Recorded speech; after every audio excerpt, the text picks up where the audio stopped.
Almighty God, we give thanks to you, the creator of the universe, and humbly beseech you to direct and prosper the deliberations of the members of this house here assembled for the advancement of your glory and the trust and welfare of the people of Trinidad and Tobago. Grant that peace and happiness, truth and justice may be established among us for all generations. Amen. Amen. Namaste.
Oath or affirmation, announcements by the Speaker.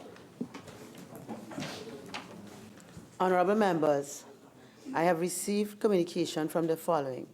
Mr. Ansel Antoine MP, member for Dabadi O'Meara, who has requested leave of absence for the period March 24th to 31st, 2019.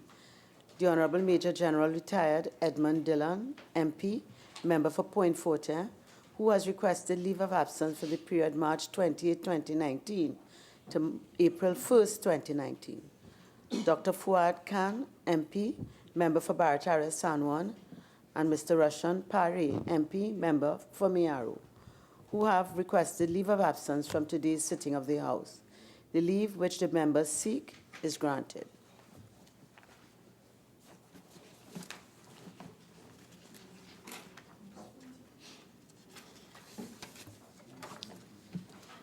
Honorable members, I now wish to invite tributes on the passing of Mr. Andrew Casimir, former Member of Parliament, who passed away on Thursday, March 21st, 2019. Mr. Casimir served as the Member of Parliament for Toko, Manzanilla in the Second Republican Parliament during the years 1992 to 1995. I now invite honorable members to pay their respective tributes to Mr. Casimir, Leader of the House. Thank you very kindly, Madam Speaker.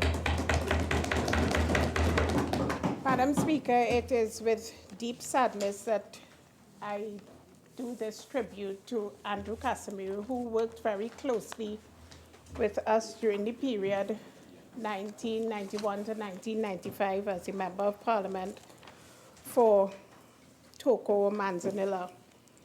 Madam Speaker, Andrew Casimir was well loved by all of us in the People's National Movement and served as a very effective Member of Parliament for Toko, Manzanilla, as the constituency then was, and also as an effective member of the government of Trinidad and Tobago.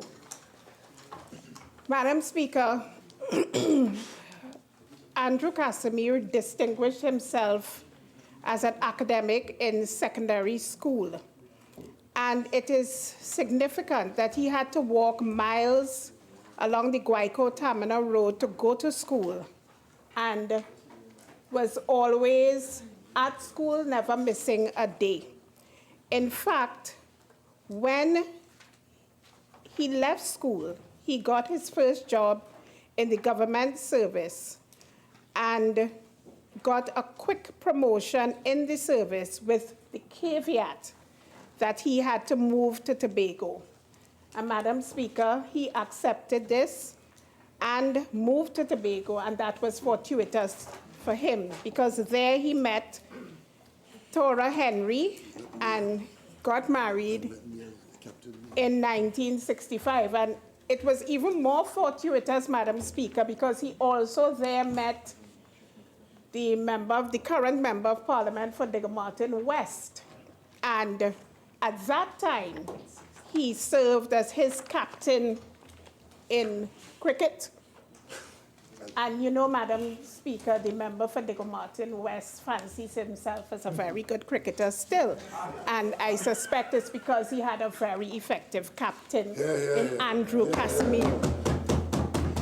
Madam Speaker, the union between Andrew Casimir and Tora Henry bore 3 offspring, Teresa, Russell, and Niall.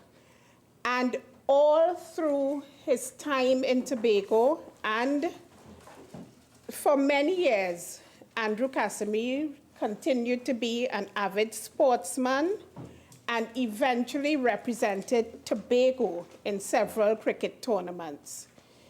He studied law in Barbados, Jamaica, and Trinidad and Tobago. He was also a very excellent lawn tennis player.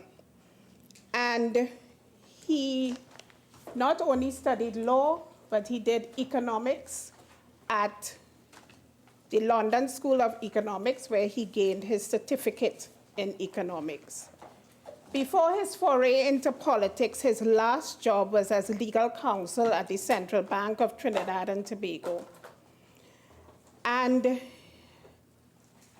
Madam Speaker, he was effective there, but he was even more effective as a member of Parliament for Toko Manzanilla between the period 1991 to 1995, where he served his constituency fearlessly and effectively and continuously risked the long commute between Toko and Manzanilla to make sure that all his constituents saw him on a regular basis and benefited from whatever the government had to offer.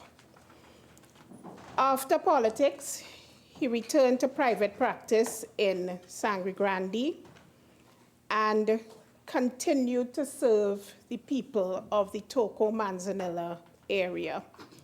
Madam Speaker, we know that Andrew Casimir had a life that anyone would want to emulate, because from his youth, where he was a mama's boy, as he was called Popo, because he was so special to his mother, and all throughout his life as a father, as a husband, as a member of Parliament, he excelled in every single sphere of life. And Madam Speaker, he was a very valued member of the People's National Movement. We are very saddened by his passing. We thank his family for allowing him to serve the people of Toko Manzanilla, for allowing him to serve the People's National Movement, and for allowing him to serve the people of Trinidad and Tobago. And we on this side express deep sympathy at the loss of Andrew Casimir, a former member of the PNM and a former member of the Toko Manzanilla constituency. Thank you very much, Madam Speaker. Member for Point-a-Pear. Thank you, Madam Speaker. Madam Speaker, it is great sadness that I bring condolences on behalf of the opposition to Mr. Andrew Casimir's wife and 3 children. Madam Speaker, from a personal point of view, I knew Mr. Andrew Casimir prior to politics. I worked with Mr. Andrew Casimir at Central Bank. Actually, I would consider him my boss at a point in time in Central Bank. We worked together in the bank inspection department, especially during a tumultuous time in the financial sector in Trinidad and Tobago when they had 5 NFIs, as I call them, that were closed down. Mr. Casimir was a senior member of the bank inspection team. And as I said, he was my boss, and I learned dearly from him. He was also, as a leader of government business had mentioned, he was an avid lawn tennis player. Actually, I played tennis with Mr. Andrew Casimir at the Colonial tennis courts that is now no longer there, but is where Napa is situated. I have been to his home long before politics, Madam Speaker, and he's really a friend that I would consider him a friend, and it is with great respect and sadness that we on this side bring our condolences on behalf of the opposition to his family. Thank you, Madam Speaker.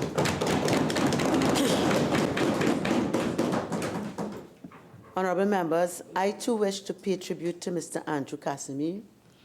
He served as Parliamentary Secretary in both the Ministry of Agriculture, Land and Marine Affairs and the Ministry of Legal Affairs during the period January 13, 1992 to October 6, 1995.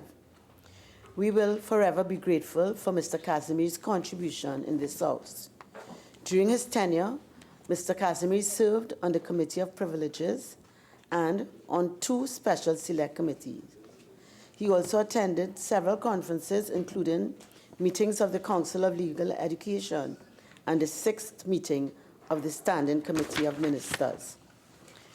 Mr. Casimir's life was undoubtedly one of service. Service to his family, service to his friends, service to his constituents, and to people of all walks of life. By all accounts, he enjoyed life and lived it to his fullest. He enjoyed sports, politics, and our Trinidad and Tobago culture. His legacy shall certainly live on. I take this opportunity to express my deepest condolences to the Casimir family during the time of mourning. And I pray that Almighty God grants them the comfort and strength needed in this time of bereavement. I now ask that we now stand and observe a moment of silence as a mark of respect.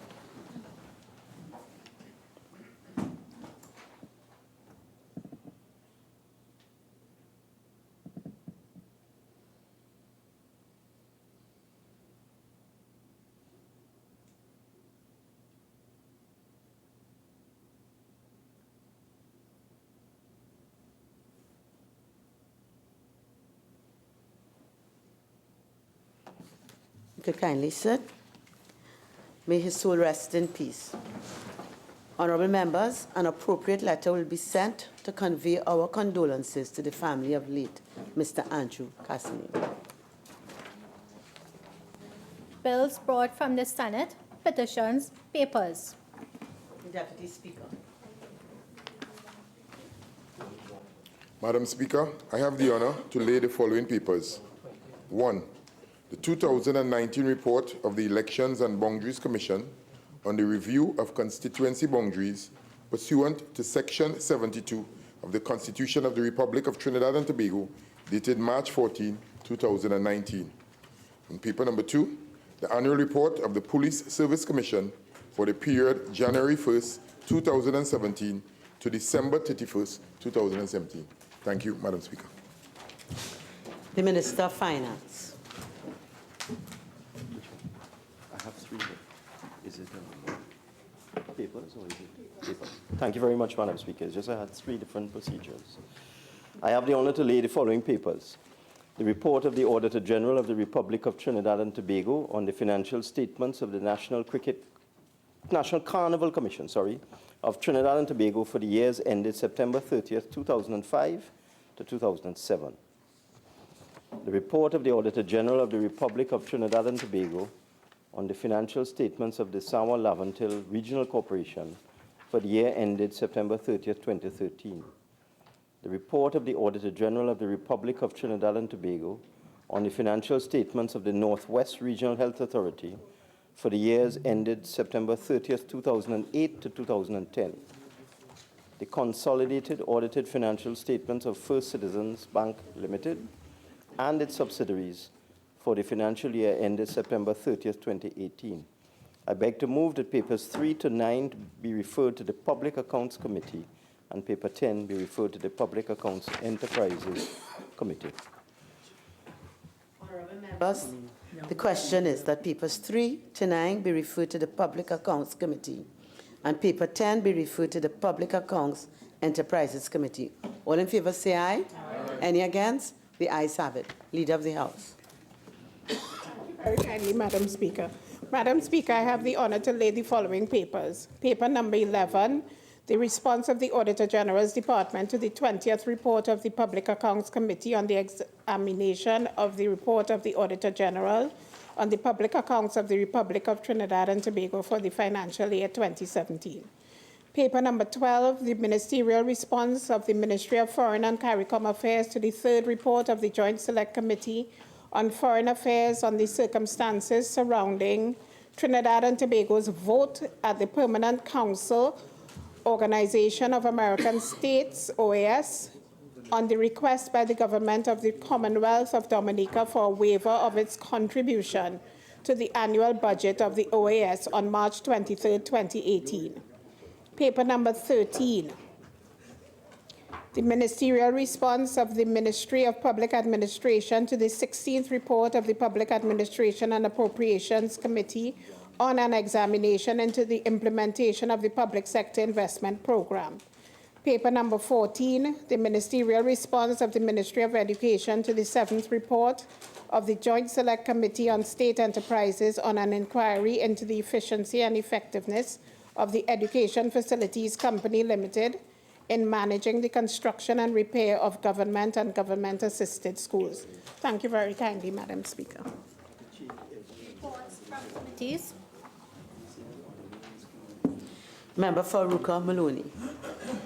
Thank you very kindly, Madam Speaker. Madam Speaker, I have the honor to present the interim report of the Joint Select Committee appointed to consider and report on the National Statistical Institute of Trinidad and Tobago Bill 2018. Thank you, Madam Speaker.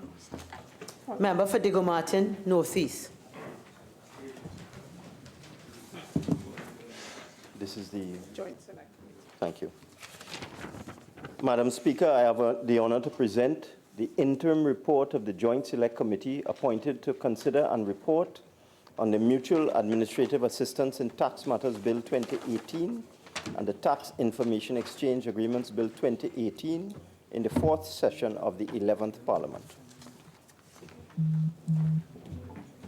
Prime Minister's questions. Urgent questions. Member for St. Augustine. To the Honourable Minister of National Security. In the light of fires which had been raging for days in the Northern Range, could the Honourable Minister indicate the status of firefighting equipment for mountainous regions? Minister of National Security. Thank you very much, Madam Speaker, and to my friend from St. Augustine who actually reached out to me this week to have a discussion about these fires on the Northern Range. Madam Speaker, with reference to the forest fires along the Northern Range ridge and underneath, firefighting appliances have been responding from the following fire stations: Four Roads, Mova, Sawa, Tunapuna, Arima, Sandy Grande, and their headquarters on Ryson Road. Firefighting support has also been provided by trained personnel from the Forestry Division. Thank you very much, Madam Speaker. Thank you. Honourable Minister, could you tell us the status in terms of the provision of the helicopter-moved Bambi buckets that we had grown accustomed to? Minister of National Security. Thank you very much, Madam Speaker. Madam Speaker, before I respond to the supplemental directly, I should also thank the fire guardians who have also been playing a proactive measure. Madam Speaker, as is known, in June of 2017, a decision was taken by the Cabinet to ground the Air Guard's rotary air assets, the helicopters, which are the ones that provided the Bambi bucket service. At this time, we're looking at coming with an alternative. There's currently, unfortunately, not any Bambi bucket service in operation, but we've been managing through the use of the fire services. Just this week, I've been speaking to National Helicopter Services as well as the Air Guard as to what we can do in the shortest possible time. Thank you. Member for Oropouche East. Very much, Madam Speaker. Question number 2 to the Minister of Finance. Could the Minister indicate the reasons for the lack of timely disbursement of releases to the Trinidad and Tobago Police Service to ensure implementation of critical crime-fighting policies and programs? Minister of Finance. Thank you, Madam Speaker. To date, the Ministry of Finance has released approximately $1 billion to the Trinidad and Tobago Police Service, with specific reference to goods and services the Ministry of Finance has released $99.9 million for current transfers and subsidies, $5.6 million, for minor equipment purchases, $3.2 million, for a grand total of approximately $1 billion. And this does not include money advanced to the Trinidad and Tobago Police Service under the Infrastructure Development Fund for its projects. Madam Speaker, I just want to say at the outset that we in the Ministry of Finance will always do whatever is required to assist the Trinidad and Tobago Police Service to get its releases for its projects. We consider this to be one of our most urgent priorities, and we work together with the police service to provide them with the funds that they require. Thank you very much. Madam Speaker, to the Minister, is the Minister aware that significant parts of the monies provided have gone to pay bills for the period 2017 to August 2018? And at this time, the Trinidad and Tobago Police Service cannot pay TSTT bills, cannot pay landlords where police stations are located. And some of the project money has also gone for recurrent expenditure. And some of the projects that are critically needed at this time can be impaired. Minister of Finance. No, Madam Speaker. That has all the hallmarks of fake news. Supplemental, member for Urupuchi. Therefore, Mr. Minister of Finance, are you concluding that the accounting officer at the Trinidad and Tobago Police Station is misleading the country? Minister I am of Finance. concluding no such thing. And I want to reiterate that the Ministry of Finance works hand in hand with the Trinidad and Tobago Police Service, and we move with dispatch to assist them, and we will continue to do so. They are one of our most urgent priorities in terms of disbursements. Where there are issues with respect to paperwork, we assist them in completing the paperwork and make sure all of the supporting documentation is in order. I want to repeat that the Ministry of Finance considers the police service one of its most urgent priorities in terms of the release of funds. Member for Urupuchi West. Thank you, Madam Speaker. On behalf of the member for Urupuchi West, question number 3 to the Minister of Works and Transport with regard to the cancellation of 2 scheduled Cabo Star sailings on Thursday, March 28, 2019 and Friday, March 29, 2019. Could the Minister indicate what urgent measures have been taken to accommodate passengers affected by this change? Minister of Works and Transport. Thank you, Madam President. Madam President, the Trinidad and Tobago Untitled Transportation Company Limited issued a public service announcement this week regarding the sailing of the Cabo Star, which notified the public that sailings were cancelled on Thursday the 28th, the 11 p.m., and on Friday the 2 p.m. service. This was as a result of a request by Prosenco, the company that handles the cruise ship vessels, of the request by a cruise ship that was en route to Venezuela that wanted to dock at Port of Spain. Consultations were had with the stakeholders in Tobago, the Truckers Association, and the Chamber, who agreed because of the low ridership on both days, they had no problem with the facilitating of the cruise vessel. The ridership was the ridership of vehicles, on that vessel was just 33 on one day and 31 on another day. And those vehicles would be facilitated once the vessel is back on route. The cruise ship is just here for one day. It came in at 7:15 this morning and it will be leaving this evening. However, just to remind the honorable member that the Cabo Star do not carry passengers. Yeah, it's a cargo vessel. Thank you. It does have a capacity of, I think, 100 truckers who are allowed to go on the vessel at this time. Thank you. Member for Urupuchi East. Thank you very much, Madam Speaker. To the Minister of Works and Transport, could the Minister indicate why the Public Service Transport Corporation has cancelled all services for tomorrow, a public holiday? Minister of Works and Transport. Thank you again, Madam President. Madam Speaker, sorry, I just got 7 years. Thank you, Madam Speaker. Madam Speaker, in keeping with our public holiday schedule, no regular service will be provided on March 30th, 2019. By way of public notice, the PTSC had advised the public in the daily newspaper March 28 and 29 that no service will be provided on public holiday March 30th, 2019. This decision, Madam Speaker, is prompted by the fact that on a daily basis, the ridership of the traveling public, which is approximately 28,000, is significantly reduced to less than 1,000 persons in some instances, and on some routes, even no passengers.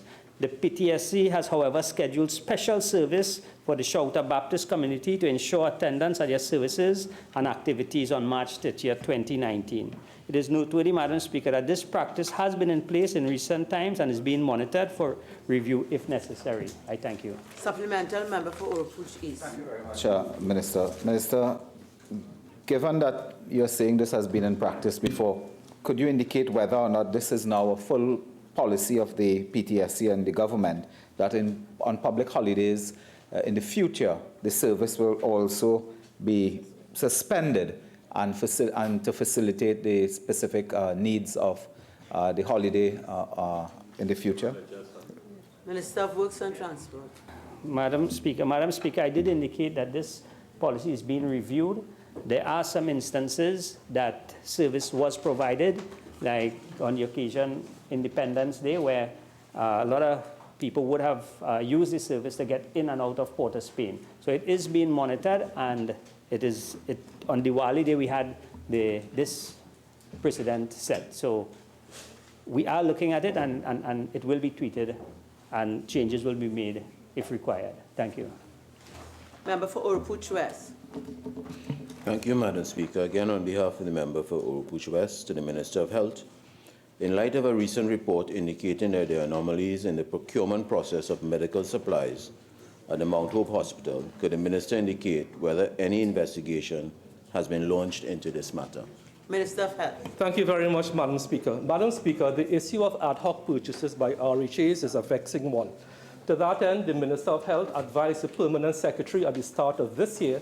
One of my first acts in 2019 was to launch an internal audit into all RHAs.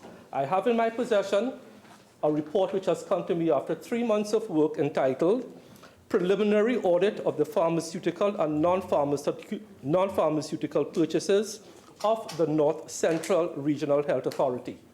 All RHAs are being internally audited.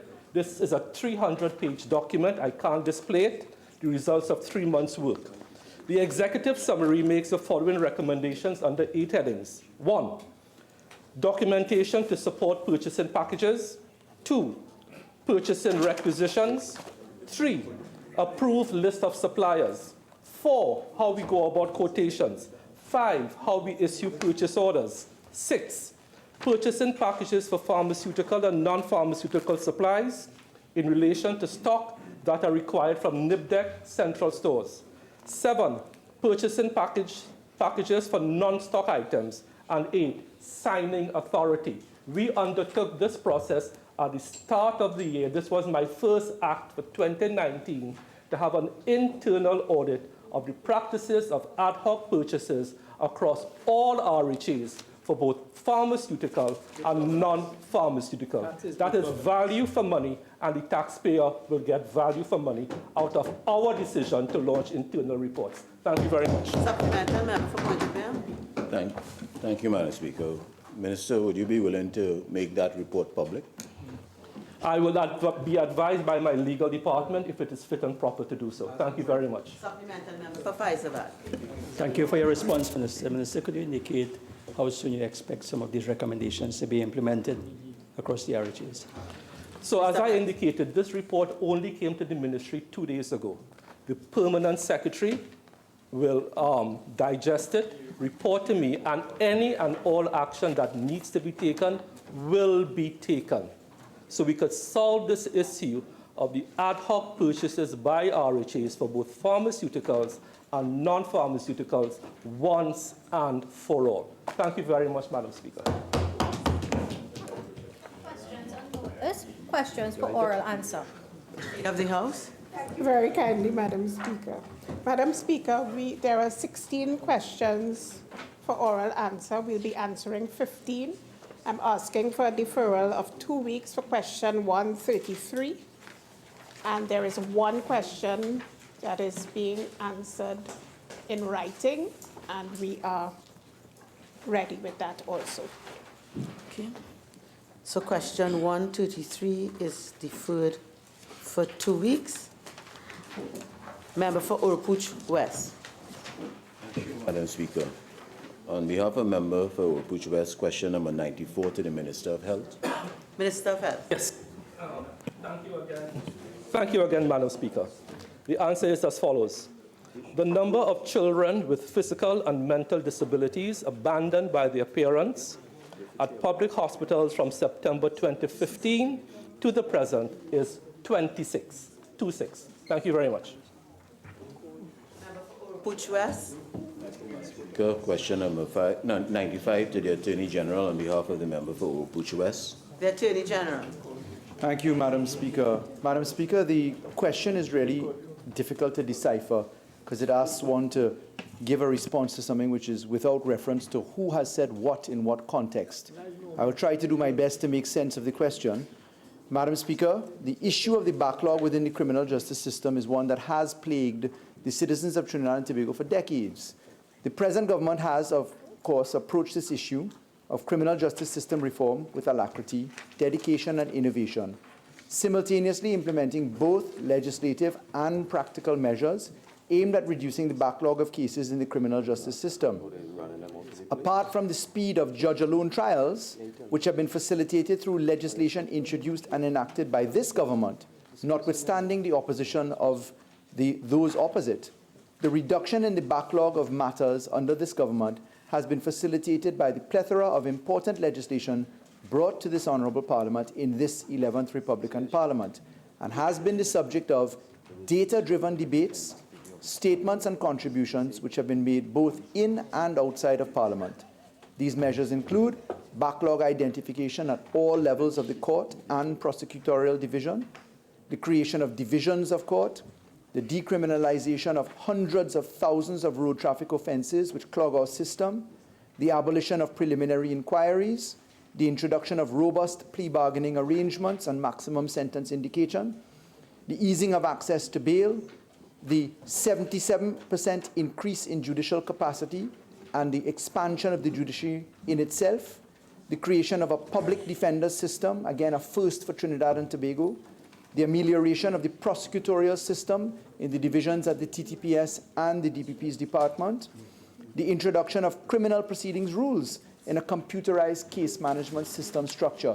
Again, all of these are hallmarks of improvement that have never seen the face of Trinidad and Tobago's management. Thank you, Madam President. Madam Speaker. Member for Oropouche West. Thank you, Madam Speaker. Question 111 to the Minister of National Security. Minister of National Security. Thank you very much, Madam Speaker.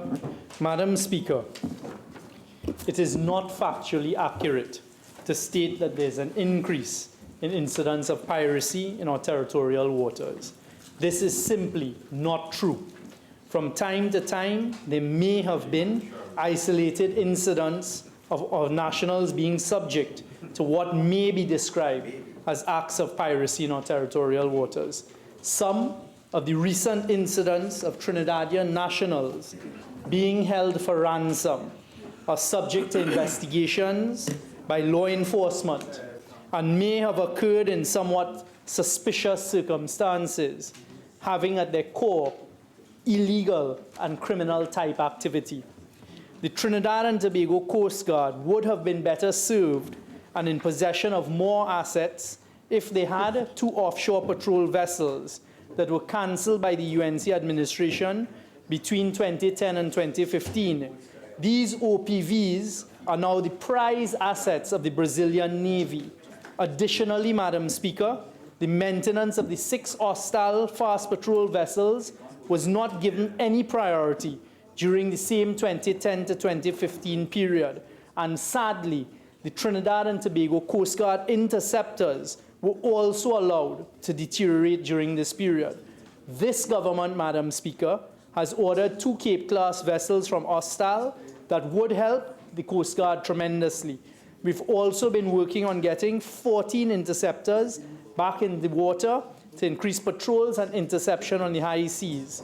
The 360-degree coastal radar system is also being upgraded, and the current vessels available to the Coast Guard are being utilized based on intelligence and a proper analysis to patrol our territorial waters. Supplemental, member for Point of Peer.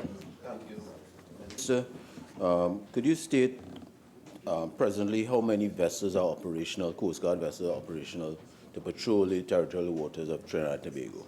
Minister of National Security. Madam Speaker, there are 4 of the Daemon vessels. There is a vessel that was purchased in China on a I want one of those basis. And there's also 3 or 4 interceptors currently on patrol, and 2 more going to be launched in Tobago next week. Member for Faisabad. 123 to the Minister of Energy and Energy Industries. Minister of Energy and Energy Industries. Madam Speaker, on behalf of the Minister of Energy and Energy Industries, the Petrotrin Recreation Ground located at Apex Faisabad is currently not available to the public.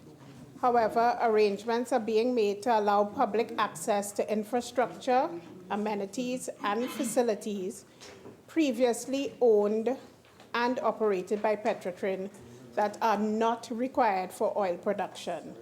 Details of these arrangements will be made public shortly. Supplemental, member for Faisabad. Thank you, Minister. Minister, can you indicate whether this decision not to have the recreation ground available? Sorry, I'm not hearing. Sorry. Minister, I said, can you indicate whether the arrangement, current arrangement not to have the ground available will be reviewed in the future for the recreation ground? That's what I just said. The information regarding how we will deal with it going forward will be made public shortly. Yes, it includes this ground. Member for Faisabad. Number 124 to the Minister of Energy and Energy Industries. Minister of Energy and Energy Industries. Thank you, Madam Speaker. Madam Speaker, on behalf of the Minister of Energy and Energy Industries, the value of the drugs and medical supplies that were stored at the Augustus Long Hospital as at December 1st, 2018 is estimated at 1.4 million Trinidad and Tobago dollars. Thank you, Madam Speaker. Supplemental, member for Faisabad. Thank you, Minister. Minister, can you indicate what has become of these drugs in view of the fact that some may have expiration dates? Minister of Energy and Energy Industries. Madam Speaker, at this time, they are being secured, and if they expire during this time, then they will be disposed of. Supplemental, member for Faisabad. Thank you, Minister. Minister, was there any plan to allow the use of these valuable drugs to be used in other public facilities? Leader of the House. Madam Speaker, I'm not seized of that information at this time. Member for Faisabad. Question number 124 question number 125 to the Minister of Energy and Energy Industries. Minister of Energy and Energy Industries. Thank you, Madam Speaker. On behalf of the Minister of Energy and Energy Industries, no patients are currently at the Augustus Long Hospital. Member for Barataria Sanon. Thank you, Madam Speaker. Question 132 to the Minister of Health on behalf of the member for Barataria. Minister of Health. Thank you very much, Madam Speaker. Contrary to the misinformation in the question, the supply of H1N1 vaccines is not, I repeat, not currently depleted in health facilities. As of March 14, 2019, all health facilities have vaccines in stock, and there are 13,791 of these doses in circulation at the various health facilities. Currently, at central stores, there are 26,400 doses available for distribution. There is a daily status update on the availability of vaccines at each health facility, and it is managed throughout Trinidad and Tobago using the network of the 9 county medical offices of health. This allows for timely distribution and transfer of vaccines to public health institutions based on the population demand. The amount of vaccines available at each county is as follows, and I will call them out. Doses available: St. George West, 403, St. George East, 1,942, St. George Central, 3,538, County Caroni, 1,863, County Victoria, 2,787, County St. Patrick, 883, Nariva Mayaro, 520, St. Andrew St. David, 985, Tobago, 870. The doses administered by county so far are St. George West, 6,996, St. George East, 12,007, St. George Central, 6,203, County Caroni, 11,776, County Victoria, 11,199, County St. Patrick, 12,471, Nariva Mayaro, 4,049, St. Andrew St. David, 4,462, and Tobago, 4,206. Thank you very much, Madam Speaker. Supplemental member for Faisabad. Minister, can you indicate whether the anti-vaccination lobby, both locally and internationally, whether that is having an impact in terms of the uptake of vaccinations in Trinidad and Tobago? Thank you very much for that supplemental. Member, as you know, the anti-vaccine lobby worldwide is gaining momentum. And unfortunately, Trinidad and Tobago has not been vaccinated against it. I will just quote from 4 headlines here.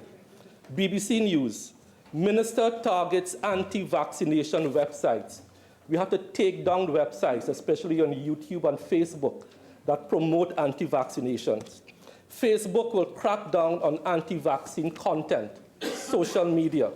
3, New York County declares measles outbreak emergency. Madam Speaker, what is happening in New York?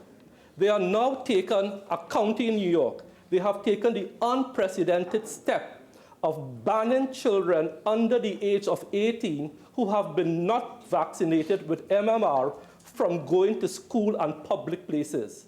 That is how serious the issue of the anti-vaccine lobby has become. You are now banning children from schools and public places because they have not been vaccinated.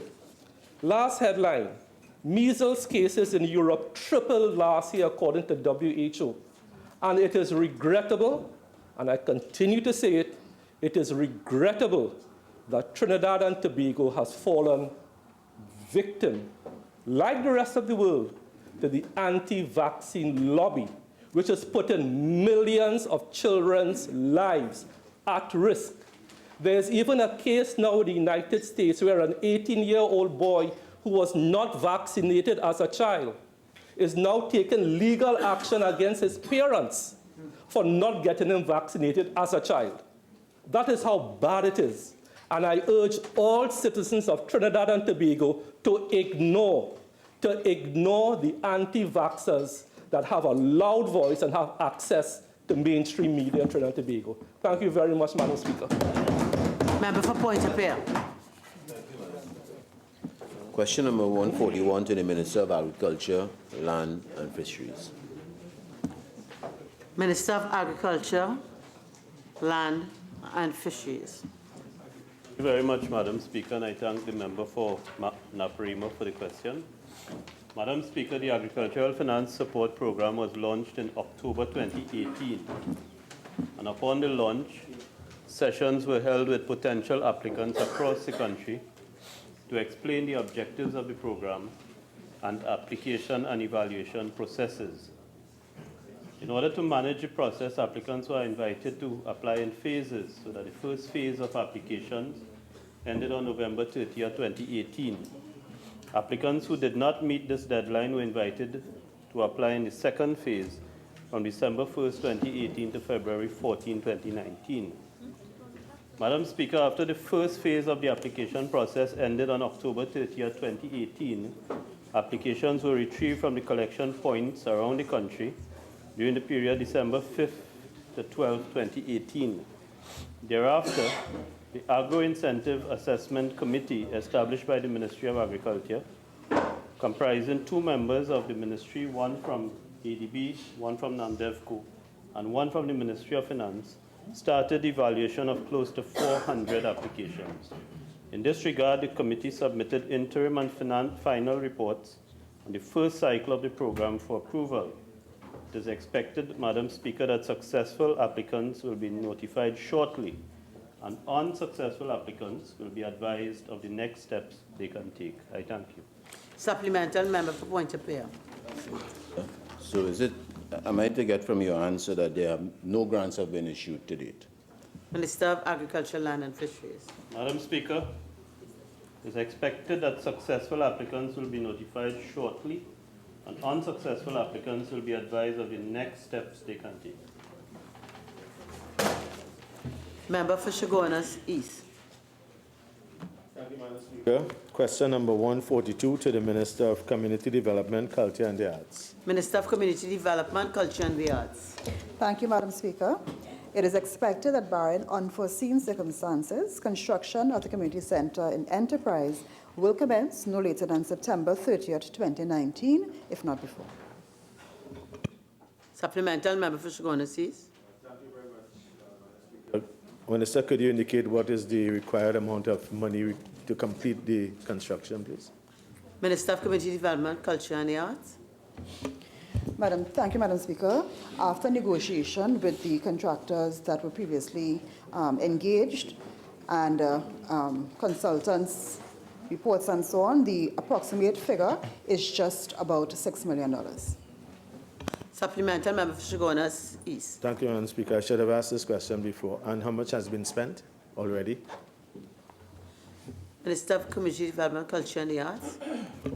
Thank you, Madam Speaker. I don't have the exact figure before me, but it should be approximately $4 million. Member for Chaguanas East. Thank you, Madam Speaker. Question number 143 to the Minister of Education. Minister of Education. Thank you very much, Madam Speaker. Madam Speaker, the construction of the Egypt Oasis Government ECC Center is 100% complete, while works are 98% complete. Arrangements are being made to settle outstanding payments to the consultants, and it is expected that this center will be opened in 2019. Thank you.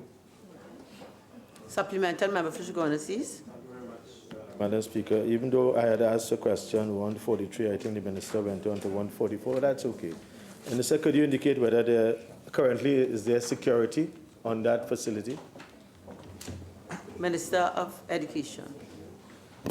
Madam Speaker, the facility is deemed a construction site. It has been properly hoarded, and we were told that there was no need to have active security there. Thank you. Supplemental member for Chaguanas East. Madam Speaker, is the Minister, are you aware of there has been a significant level of vandalism to this facility? Minister of Education.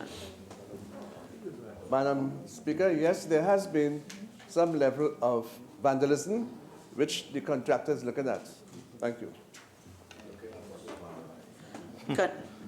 I think we shall now revert to 143. Member for Chaguanas East. Yes, thank you very much, Madam Speaker. Question 143 to Minister of Education. Minister of Education.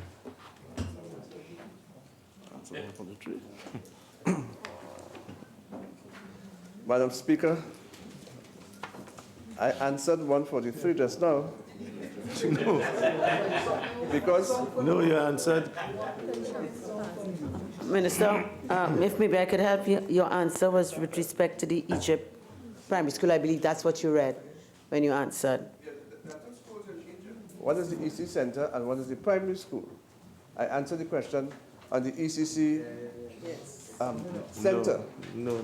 But I can, for your benefit, it's okay? No. So, question 144 then. Yes. Minister of Education. Thank you very much, Madam Speaker. The construction of the Egypt Oasis Government Primary School is approximately 99% complete. The final statutory approvals from the Water and Sewage Authority, the Ministry of Works and Transport, the Regional Corporation, and the Electrical Inspectorate Division are still outstanding. The contractor and the EFCL recently agreed to a payment schedule to settle outstanding payments, and it is anticipated that the school will be completed also in 2019. Thank you.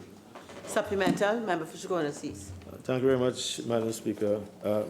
Honourable Minister, can you be specific to give an assurance that for the new academic year in 2019, there will be an intake to the school? Minister of Education.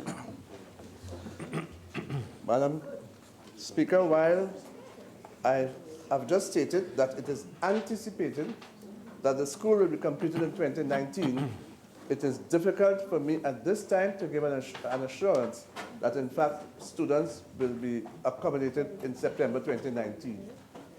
Thank you. Member for Couva South. Thank you, Madam Speaker. Question 155 to the Minister of Rural Development and Local Government. Minister of Rural Development and Local Government. Thank you very kindly for this question. On behalf of the Minister of Rural Development and Local Government, the approved list of projects in Phase 1 for implementation by the Rural Development Company of Trinidad and Tobago includes projects from a range of municipalities across the length and breadth of Trinidad. Amongst these priority projects is one project in the Couva Tabaki Talparo municipality for fiscal 2019, which involves the construction of a retaining wall at Indian Trail, Claxton Bay. There will be a Phase 2 listing of approved projects for implementation, which is yet to be finalized. Thank you, Madam Speaker. Supplemental, Member for Couva South. Thank you, Madam Speaker. Could the Minister advise what has become of the list of projects that I sent to the Minister on the 18th of September 2018, based on his letter of request dated the 7th of September 2018? Leader of the House. All members of Parliament got a similar letter from the Minister of Rural Development and Local Government. However, not all projects would have been able to be accommodated. And in addition to the list that was given by members of Parliament, the municipalities were also included in the consultation for priority projects. Supplemental, Member for Couva South. Yes, thank you, Madam Speaker. Are you aware, I know you're acting, but are you aware that the substantive minister has not had the courtesy up till today to acknowledge the letter that was forwarded to him? I will not allow that as a supplemental question. Member for Couva South. Thank you, Madam Speaker. Question 156 to the Minister of Education. Minister of Education. Thank you very much, Madam Speaker. Madam Speaker, the construction of the Sunny Ladu Trace Government ECCE Center is 100% completed, while external works are 98% completed. Arrangements are being made to settle outstanding payments to the contractor, and it is also expected that the center will be opened in 2019. Thank you. Member for Couva South supplemental. Thank you, Madam Speaker. Minister, are you aware that this said facility has suffered significant damage and destruction as a result of vandalism? Minister of Education. Madam Speaker, I am not aware that this facility has suffered massive vandalism and destruction. What I'm aware of is that there was some level of vandalism, but that will not deter us from ensuring that the school is made available to our students. Thank you. Supplemental member for Couva South. Madam Speaker, whilst I will take the Minister's answer with a deep degree of salt, could the Minister inform us if his technocrats have advised us how much it will cost to rehabilitate this said facility for formal opening and intake of students? Minister of Education.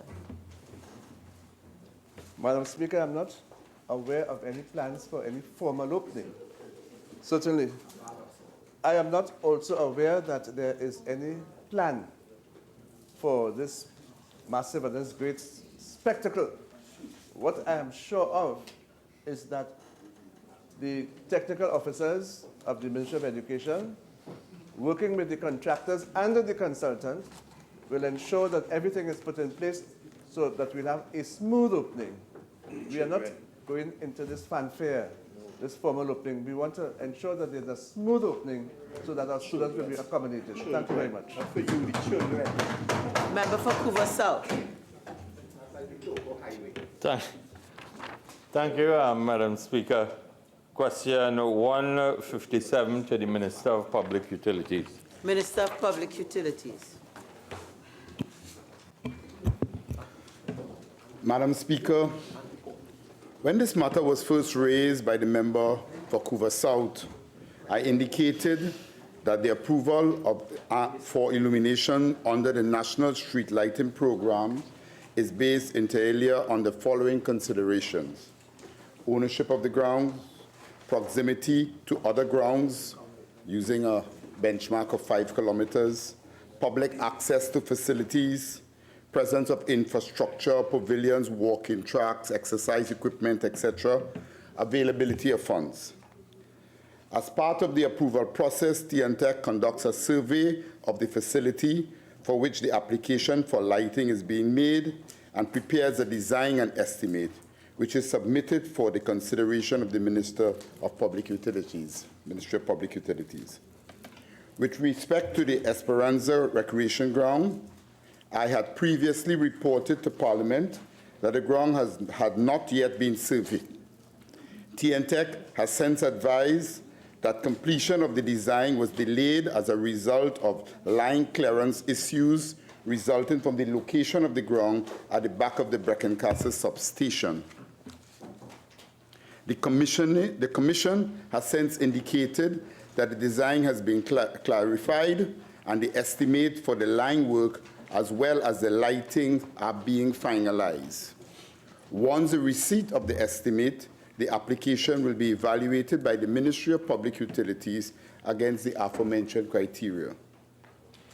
Madam Speaker, with respect to the Bocaro Recreation Ground, as I had initially reported to Parliament, this ground is located in close proximity to 2 already illuminated grounds: the St. Mary's Recreation Ground, which is 1.16 kilometers away, and the Lower McBean Recreation Ground, which is 3.045 kilometers away, and as such was not approved for illumination.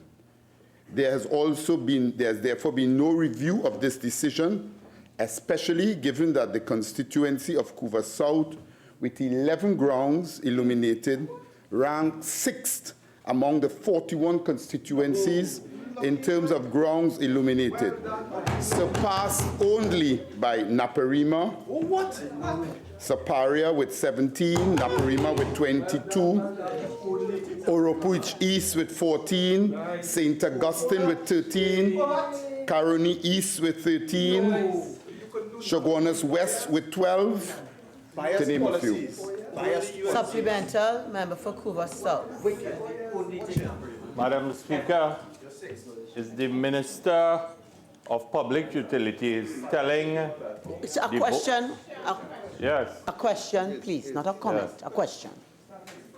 Is the Minister of Public Utilities advising the Member of Parliament, based on the request of the Bocaro Village Council and taking into consideration that this ground hosts cricket and football tournaments under the respective boards, the Trinidad and Tobago Cricket Board and the Football Association. It will not be lit based on a policy of discrimination on the part of the PNM. Minister of Public Utilities. Madam Speaker, I could say based on the criteria that has been laid out, and I was clear that the fact that we are talking about there are grounds in close proximity, one just 1.16 kilometers away in the St. Mary's ground, and the fact that there are 11 other grounds in close proximity, there is no need to review the decision not to light that particular ground. Supplemental member for Couva South. Madam Speaker, could the Minister advise this House how many grounds have been lit in the 41 constituencies since September of 2015, and what has been the criteria that has been used by the Minister? I will not allow that as a supplemental question. Member for Barataria, San Juan. Thank you, Madam Speaker. Question 160 to the Minister of Health on behalf of the member for Barataria, San Juan. Minister of Health. Thank you again very much, Madam Speaker. Answer to Part A. Couva South, please. Couva South, please. Minister of Health. Minister of Health. A member for Couva South. I've been trying not to hear you because I figure, you know, you're passionate about your constituency. But a member for Couva South. I would expect if you intend to remain in here, you'd abide by the standing orders. Okay? Minister of Health. Thank you very much again, Madam Speaker. The answer to Part A is the construction commencement date was June 2nd, 2014. And the answer to Part B, the list of services available at the Women's Outpatient and Colposcopy Center include 1. Outpatient, secondary, and tertiary level services for antenatal, postnatal, gynecology, gyne-oncology, pre-surgery, anesthetic screening, and neonatal patients. 2. Cervical cancer screening and treatment services, including pap smears and colposcopy services. 3. An additional high-level ultrasound service dedicated for that building. 4. Lamaze room and training for expectant parents. 5. Family planning services. 6. Well Women's Health Clinic. 7. Dietary care. 8. Pharmacy. 9. Medical social work services. 10. Training and staff development facilities, including a multimedia room. And 11. A new doctor's lounge. Thank you very much, Madam Speaker. Request for leave to move the adjournment of the House on definite matters of urgent public importance, statements by ministers, personal explanations, introduction of bills. Minister of Finance. Thank you very much, Madam Speaker. Madam Speaker, in accordance with the notice given by the Leader of Government Business last week, and in accordance with Standing Order 122.1, I beg to move that Standing Order 78 be suspended to permit the introduction of the Income Tax Amendment Bill 2019. Honorable members, the question is that Standing Order 78 be suspended to permit the introduction of the Income Tax Amendment Bill 2019. All in favor say aye. Aye. Any against? The ayes have it. Income Tax Amendment Bill 2019 in the name of the Minister of Finance. The Minister of Finance. Madam Speaker, I beg to move that in accordance with Standing Order 64.1c, the Income Tax Amendment Bill 2019 be referred to the Joint Select Committee established for the consideration and report on the Mutual Administrative Assistance in Tax Matters Bill 2018 and the Tax Information Exchange Agreements Bill 2018. You asked for that? You asked for that? Honorable members, the question is that in accordance with Standing Order 64.1c, the Income Tax Amendment Bill 2019 be referred to the Joint Select Committee established for the consideration and report on the Mutual Administrative Assistance in Tax Matters Bill 2018 and the Tax Information Exchange Agreements Bill 2018. All in favor say aye. Aye. Any against? The ayes have it. Motions relating to the business or sittings of the House and moved by a minister.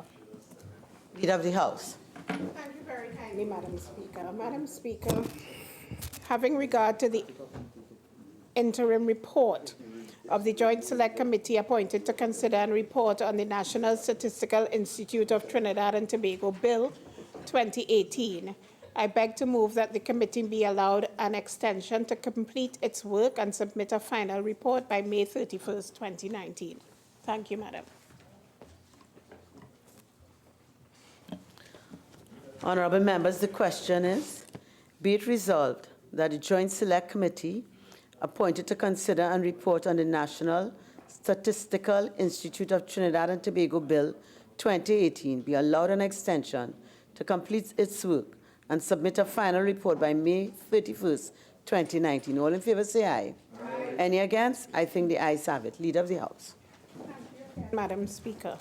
Madam Speaker, having regard to the interim report of the Joint Select Committee appointed to consider and report on the Mutual Administrative Assistance in Tax Matters Bill 2018 and the Tax Information Exchange Agreements Bill 2018, I beg to move that the committee be allowed an extension to complete its work and submit a final report by May 31st, 2019. Thank you, Madam Speaker.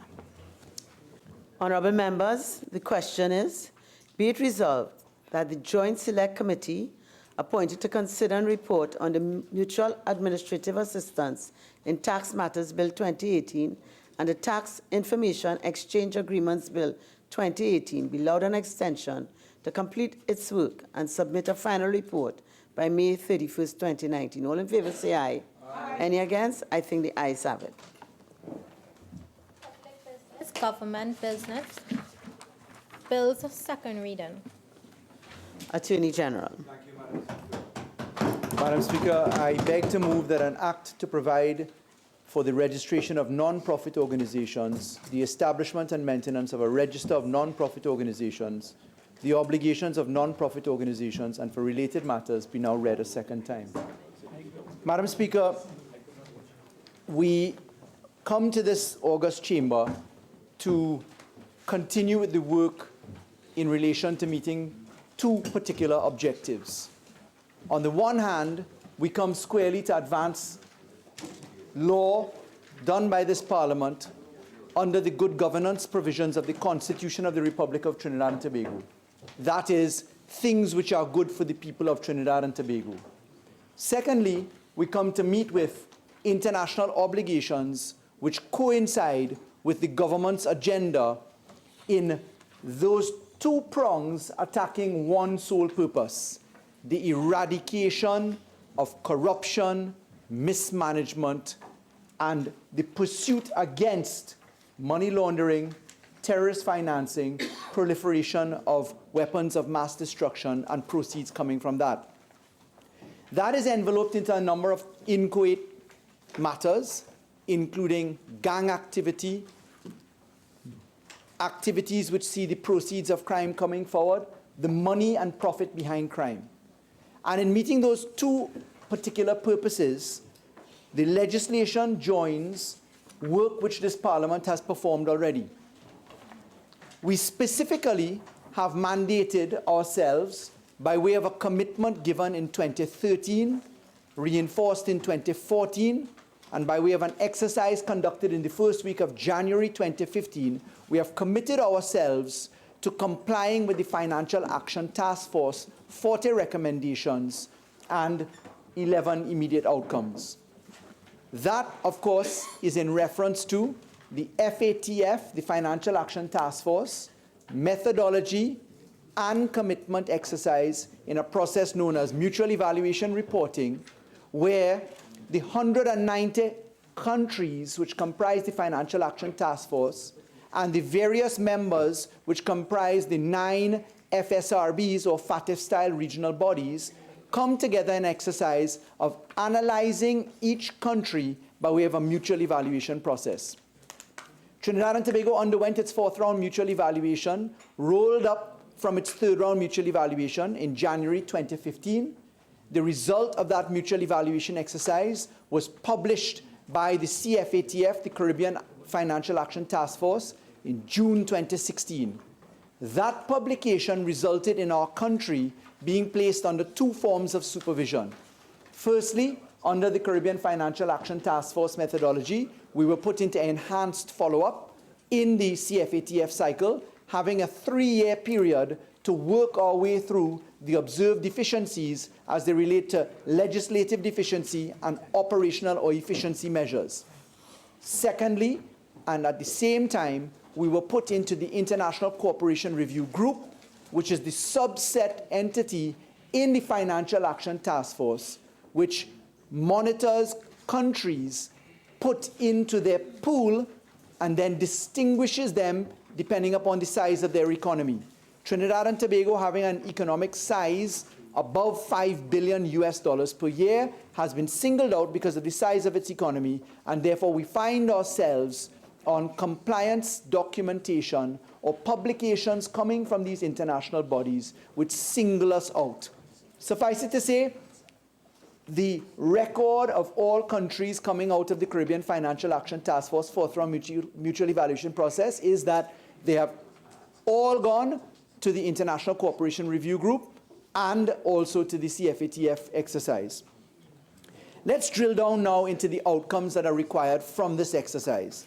They include a host of legislation which we have brought to this Parliament, a host of practical measures which we have addressed in and out of this chamber, and include, for instance, the improvements to the criminal justice system, the speeding up of money laundering and white-collar crime offenses, the manner in which prosecutorial reform is improved.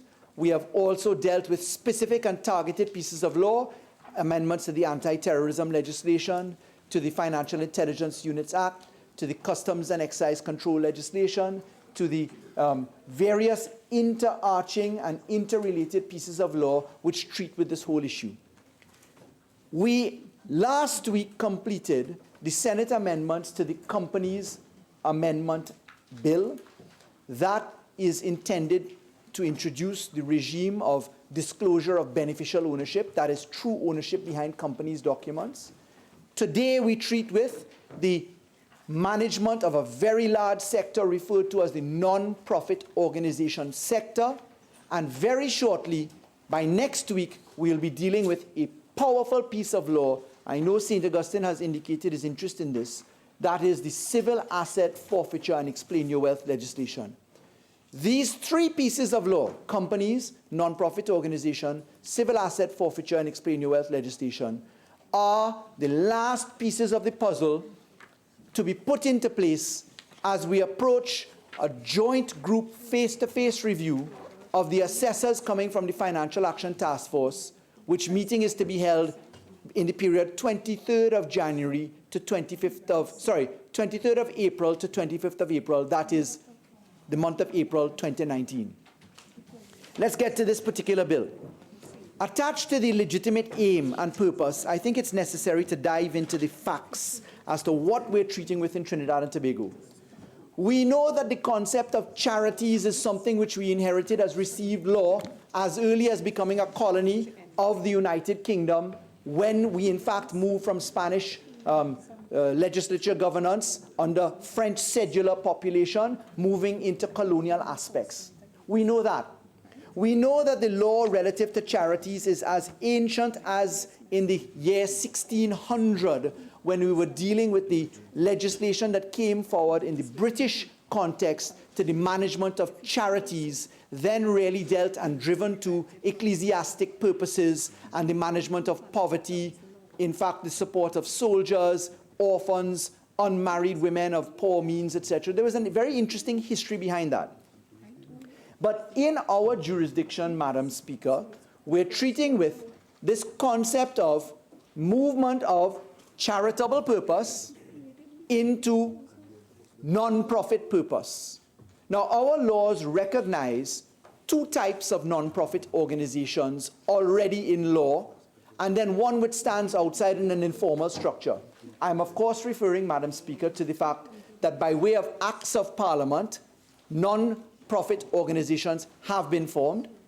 I'm of course referring to the fact that under Part 5 of the Companies Act, Chapter 8101 of the laws of the Republic of Trinidad and Tobago, non-profit organizations exist, that is, companies without share capital, companies which are formed by way of guarantee.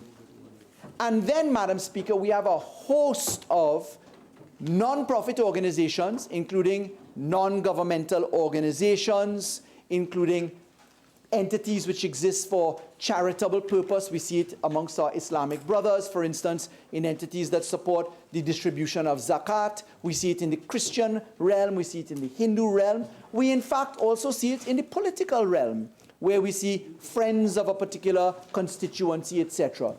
Now, let's put this into the context of Trinidad and Tobago. If we were to look, Madam Speaker, at the Social Sector Investment Program 2019 for Trinidad and Tobago, the cumulative value of that social sector investment program stands close to $8 billion odd. When we looked at the disaggregation of that product amongst the various ways that it is distributed, Ministry of Social Development, Family Services, Ministry of Community Development, we looked at Ministry of Rural Development, Local Government, Planning and Development, Office of the Prime Minister, Ministry of Health, Ministry of Sport and Youth Affairs, Ministry of Education, Tobago House of Assembly, Ministry of Housing and Urban Development, Ministry of Agriculture, etc. We are seeing a social sector investment program in the tune of $8 to $9 odd billion. And this is something that happens every year in every budget cycle. Let's look to the vote information on Interministerial Grants Committee, just by way of an example of the dollar value. Look at this, Madam Speaker. Agriculture, Lands and Fisheries. Under the NPI vote, that is the non-profit institutions vote, many ministries have this vote, non-profit institutions vote. It's item number 5 if you look to the budgetary documents that come every year. Agriculture, Lands and Fisheries, $21.3 million per year to spend. Community Development, Culture and Arts, $46.6 million. Health, $19.8 million. Labor and Small Enterprises Development, $1.4 million. National Security, $7.3 million. Let's get further. Office of the Prime Minister, $62.3 million odd. Planning and Development, $2.1 million. Sport and Youth Affairs, $12.3 million. Social Development and Family Services, $30.356 million. A grand total in 1 year in the budgetary allocation, this prevails year on year for umpteen years, in 1 year, $205 odd million for non-profit entities spent by the government of the Republic of Trinidad and Tobago.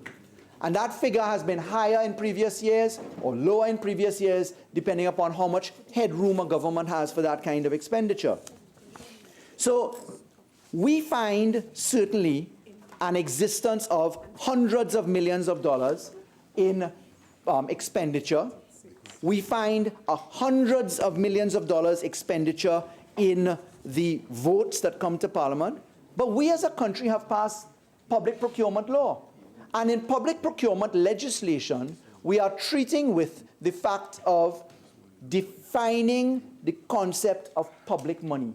And when we define public money, we know that public money is to be considered as anything coming from the state or state enterprises which hits the hands of any entity in Trinidad and Tobago. So let's look to some of the statistical information in a little bit deeper context now. Trinidad and Tobago has, I've said it, we have registered entities under the Companies Act Part 5. We have acts of Parliament creating these entities, and then we have persons on the outside. Listen to this. Based on the current national scenario, registration of non-profit entities, those that we know of right now, 8,983 as at March 25th, 2019. The non-profit organizations by acts of Parliament, there are 303 of those. Total number of non-governmental organizations receiving government subventions, there are 135 of those. That's to be found in the Social Sector Investment Program. If you look at the figures then in the round, if you add non-profit companies standing at 8,545, we're looking at a figure to the tune of thousands of known non-profit entities. Now, under the Financial Action Task Force methodologies, the first recommendation is that you ought to do a national risk assessment. And in doing your national risk assessment, you have to look at where is the risk for terrorist financing or for money laundering. Have you identified it, and are you treating with it?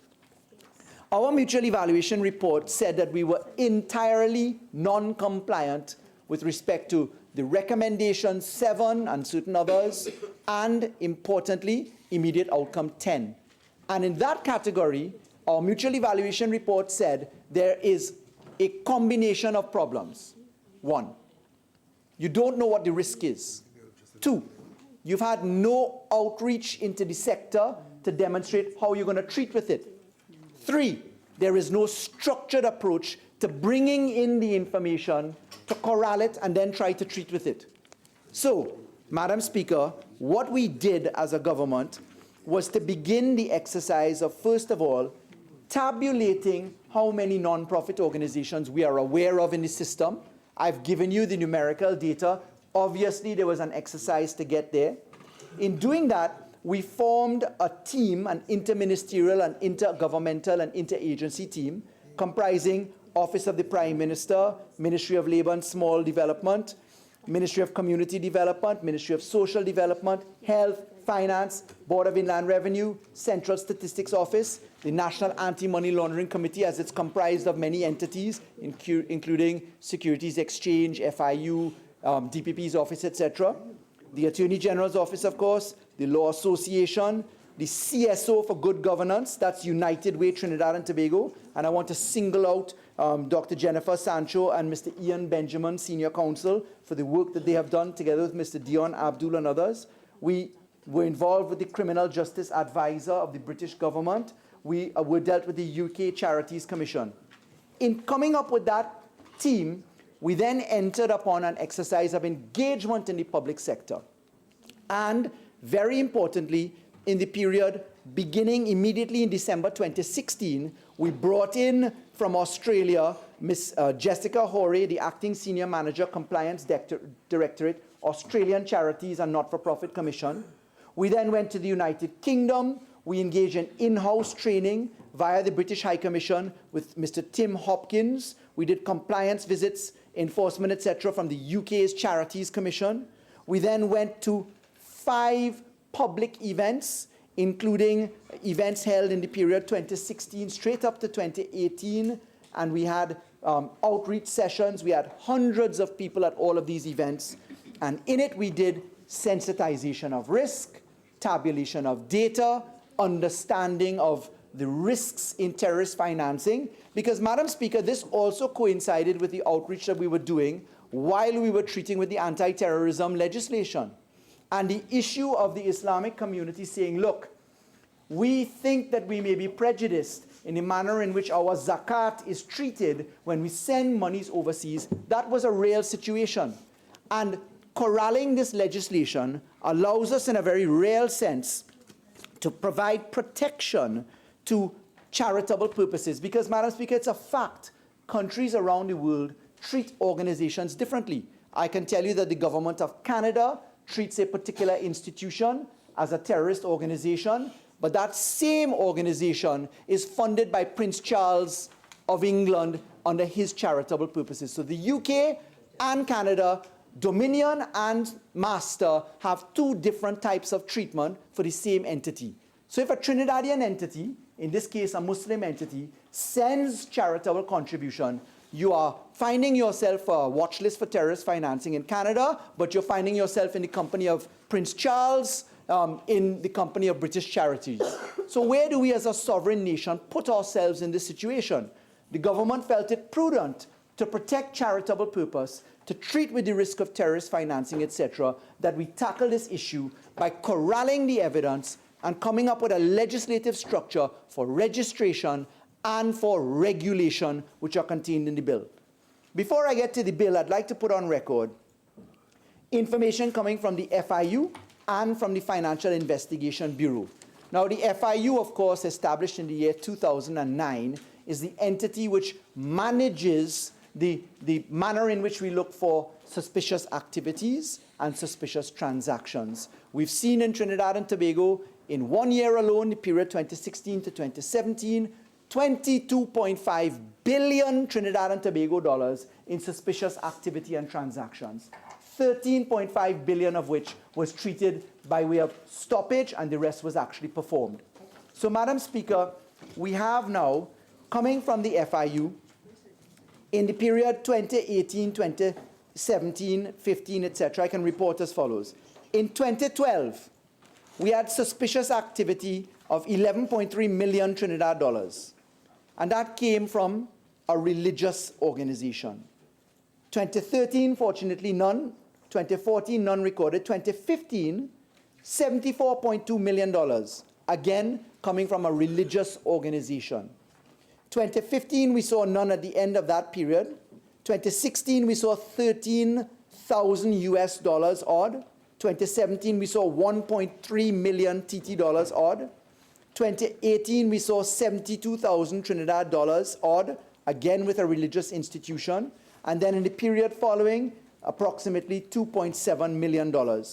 So we have seen suspicious transactions coming into the PAC 2012 to 2018, coming out of religious organizations' operation for charitable purpose, flags by other jurisdictions.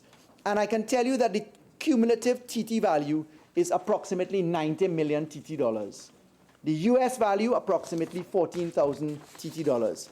The Financial Investigation Bureau statistics tell us that right now there are 5 reports for terrorist financing and 3 reports for money laundering. We know about the host of laws that we've dealt with to treat money laundering either way, maximum sentence indicators. We're seeing the statistics of convictions go up and the rapidity of prosecutions come faster and faster as a result of the amendments that we have made. Madam Speaker, may I ask you what full-time stoppage is for me? 270. Much obliged, Madam Speaker. So, Madam Speaker, let's get now to what this bill does. This bill is 29 clauses long, spread across 5 parts. It has 1 schedule which causes consequential amendments to the Anti-Terrorism Act, Financial Intelligence Unit Act, and the Proceeds of Crime Act. Those are the 3 pieces of law. The Companies Act obviously has consequential amendments coming to it.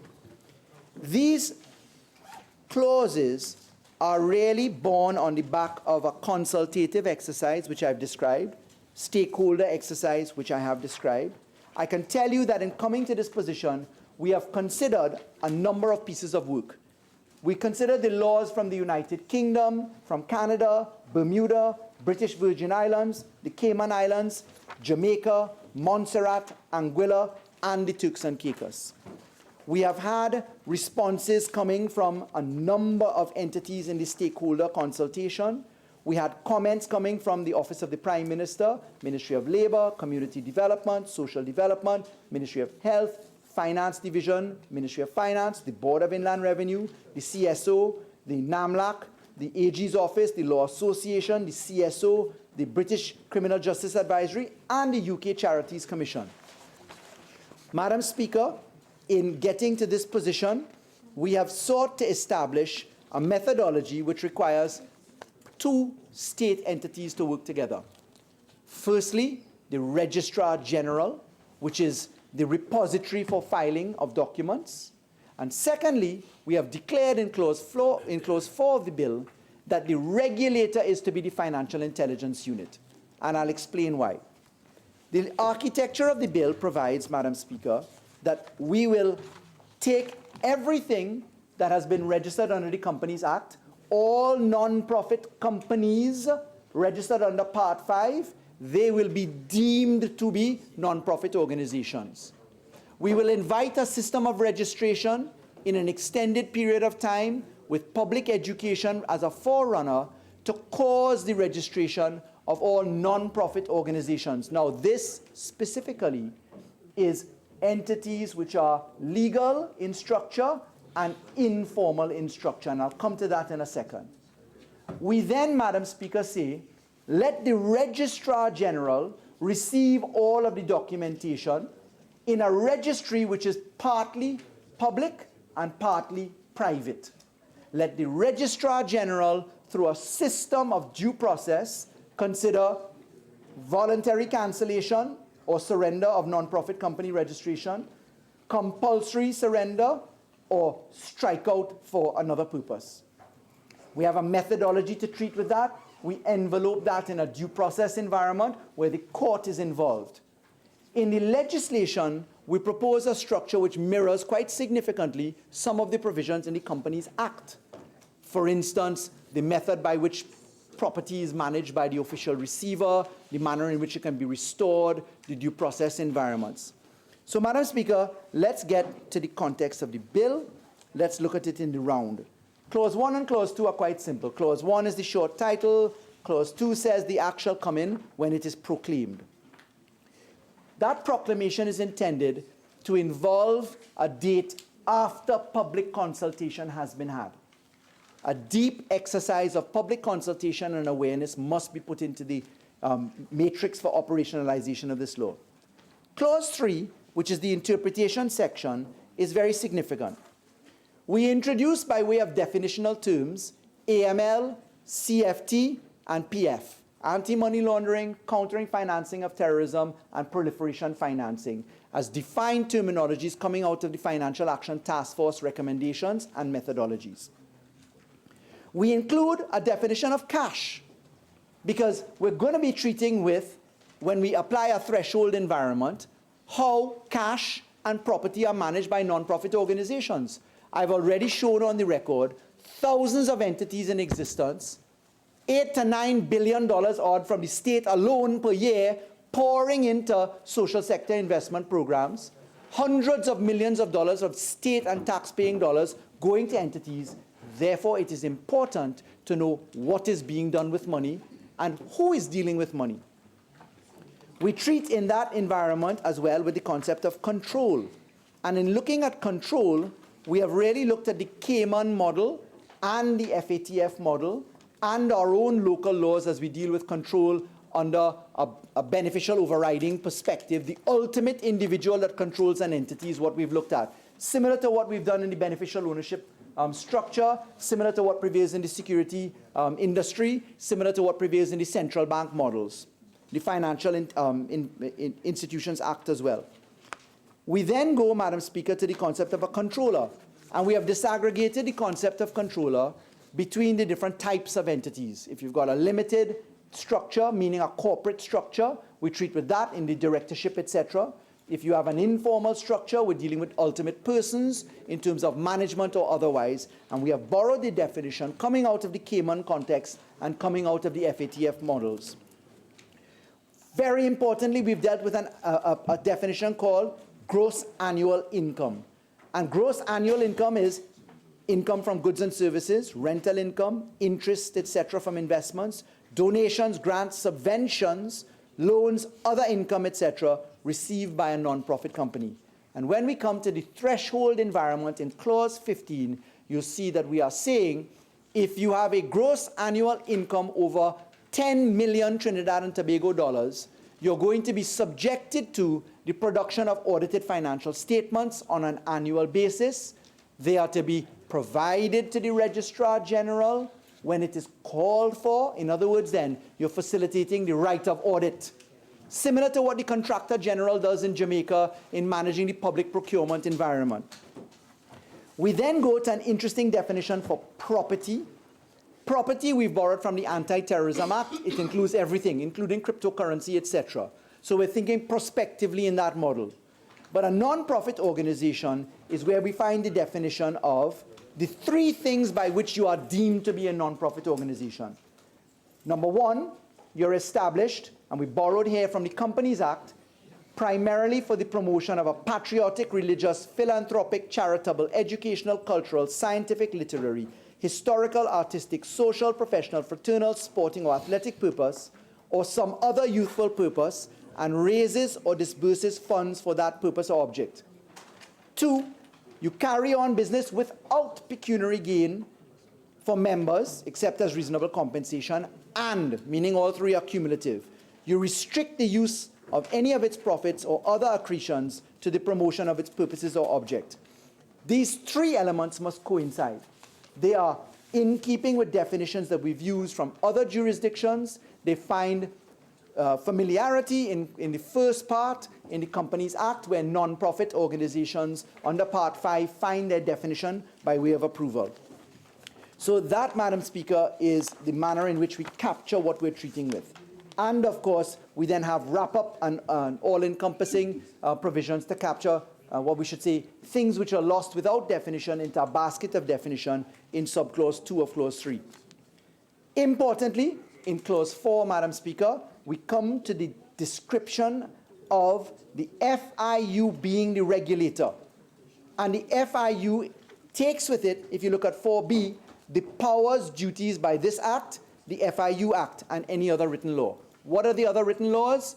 Anti-Terrorism Act, Financial Intelligence Unit Act, of course, as the parent point, and the Proceeds of Crime Act, and the Financial Obligation Regulations. Those are the four corner pieces of law that you're really looking at in this structure.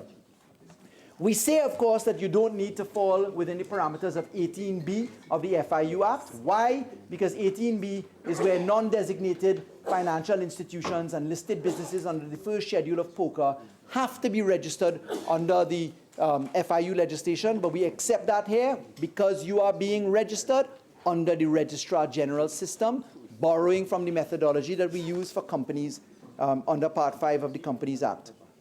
Subsection Clause 5 tells us you can't operate a non-profit organization without being registered. You're guilty of an offense. It's an indictable offense if you break that. I want to state, Madam Speaker, I'll stick a pin here, this description of offense.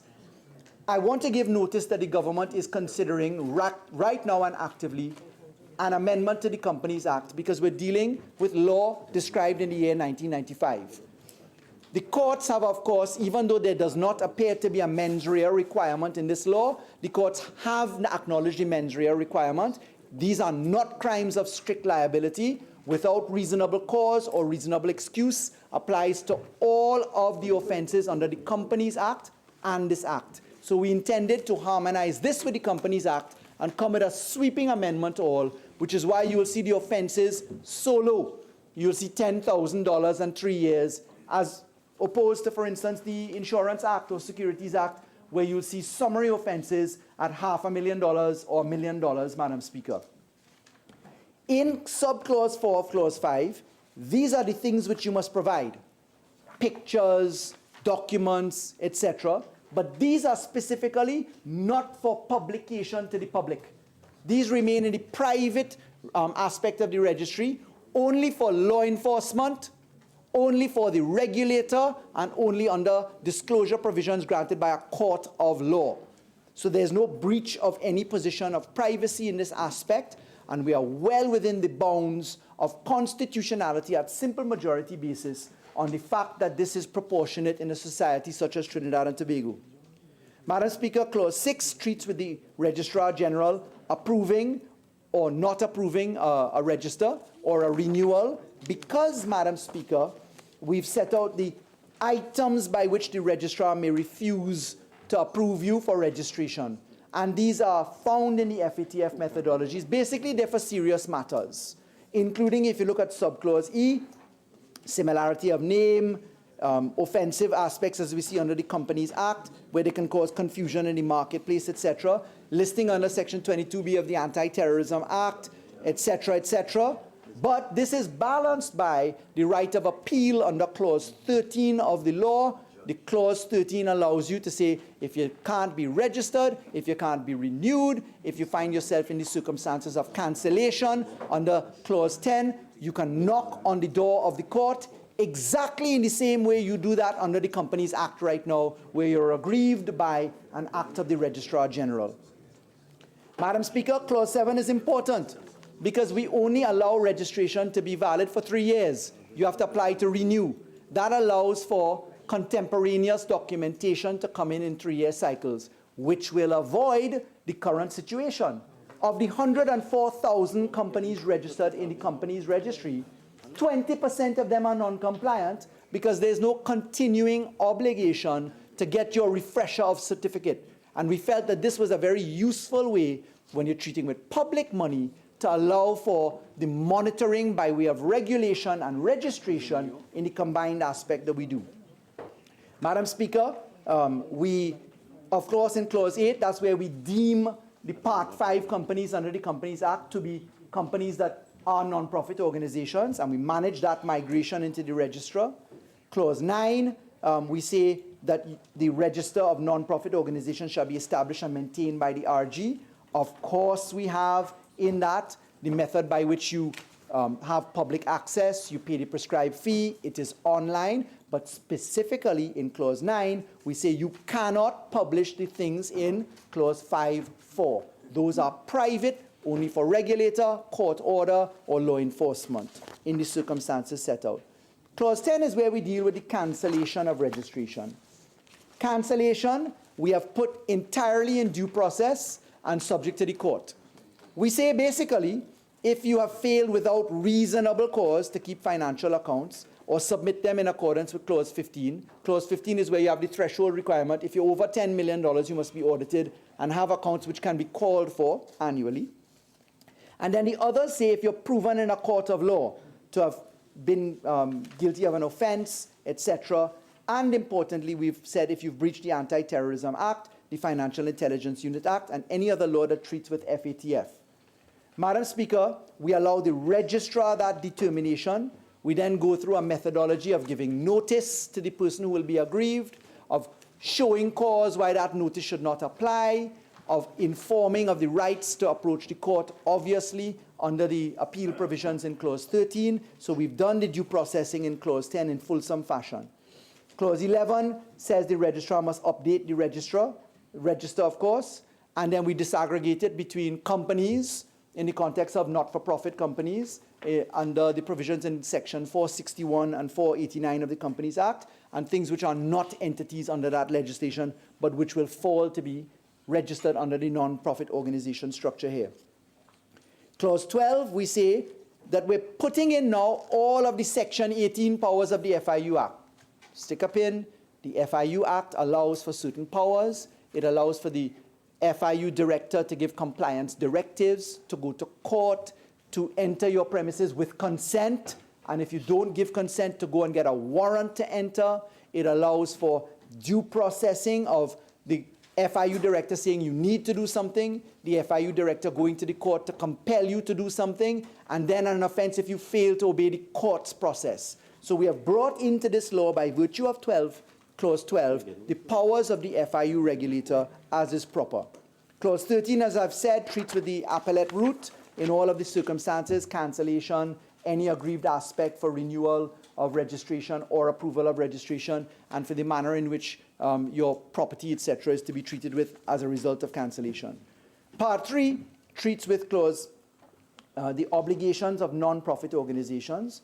14 says you must keep financial accounts and records. Everybody must keep financial accounts and records. Is this unusual? No. In our public procurement and disposal law, we've already provided for that by way of accountability for public money.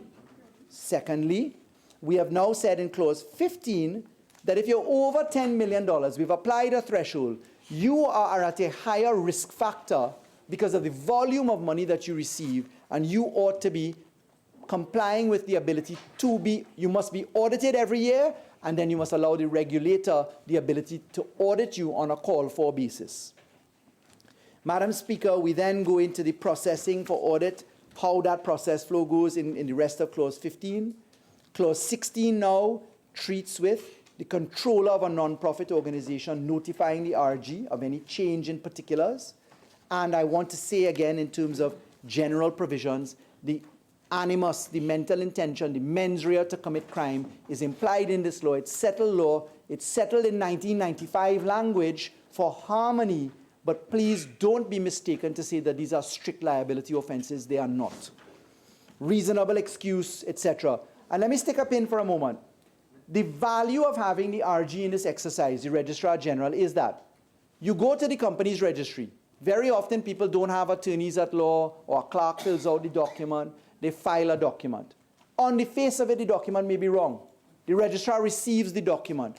What the Registrar General does after that is to go through an exercise of queries. And then they spot a query, and then they ask you to rectify. And that practice leads into the whole concept of the mental intention and without reasonable excuse an opportunity to cure. That is an established practice of the Registrar General and has been since the Companies Act came into effect and even prior when the Companies Ordinance, Chapter 31, Number 1 of the laws of Trinidad and Tobago prevailed until the law bit into actual force in 1999. Madam Speaker, Clause 18 treats with a non-profit organization wishing to voluntarily surrender. And very importantly here, we provide for the manner in which when surrender happens, you're going to then flow into the process of how your property is to be treated. Because remember, non-profit organizations, they may be of different types. They may have charitable status under the Board of Inland Revenue, Corporation Tax, Value-Added Tax regimes, Financial Institution Act regime. If that's so, you're dealing with consent of Board of Inland Revenue. You're dealing with the provisions of the Companies Act, which describe how bona vacanta arises, how property becomes state property where there's no legitimate owner. You're dealing with the transmission of property to an entity approved by the court or by the members of the non-profit organization. So there are a host of combined events that manage this process. Madam Speaker, we then go the controller in Clause 19, keeping and ensuring records are kept in the fashion of its purposes and activities, the identity of controllers, the source of its gross annual income, and then your records. Madam Speaker, we have a serious issue in this country. Tithes, as they are called, zakat, alms, offerings which are received, charities where people come up, RT. In all of these things, people give money and then they don't ask a question where it's going. Follow the RT money? Not necessarily. So the point is that we want to give the people who manage money and the people who give money the protection of law to know that it's all bona fide and that there's a mechanism, particularly where there's public money involved in the equation. Clause 20 treats with when someone will be disqualified as a controller of non-profit company. Of course, basic, you breach Proceeds of Crime Act, Anti-Terrorism Act, you're guilty of a criminal offense, you're a designated individual under Section 22B, etc. Clause 21 and Clause 22. 21 deals with the distribution of property on surrender in the circumstances I just described. Clause 22 deals with the forfeiture of property upon cancellation. And again, those forfeiture provisions are done via a due process route. We deal where there's a cancellation under the Proceeds of Crime and Anti-Terrorism. There's a whole regime for that. There's due process in 22.1. In 22.2 and onward, we deal with the mechanism of the Attorney General making the application in the similar circumstances to what we do in the Anti-Terrorism Act, in the listing of entities and forfeiture of entities in clauses 22B onward of the Anti-Terrorism Act and under the Proceeds of Crime Act. Clause 23 treats with the non-solicitation of contributions from the public. And we say there, you shall not solicit unless you're registered. Don't go and collect public money, but we also provide a defense that you did not know. So very importantly, there's the concomitant relief provided at the same time that the offense is described as you see it in 23 subclause 3 where the defense is set out. We've dealt with clause 24, the liability of a controller. Very importantly, we've introduced the mental intention qualifications of knowingly or recklessly providing false declarations. Again, I must add that this law has been settled the way it has because of the Companies Act. The Companies Act has grown up and the jurisdiction and the jurisprudence of the Companies Act is such that the practice of rectification must come first. So it isn't a strict liability offense, and this happens every day. Madam Speaker, clauses 25, 26, 27 are next. We deal with the notice to non-profit organizations. We allow for notice to proceed in the manner that they do under the Companies Act.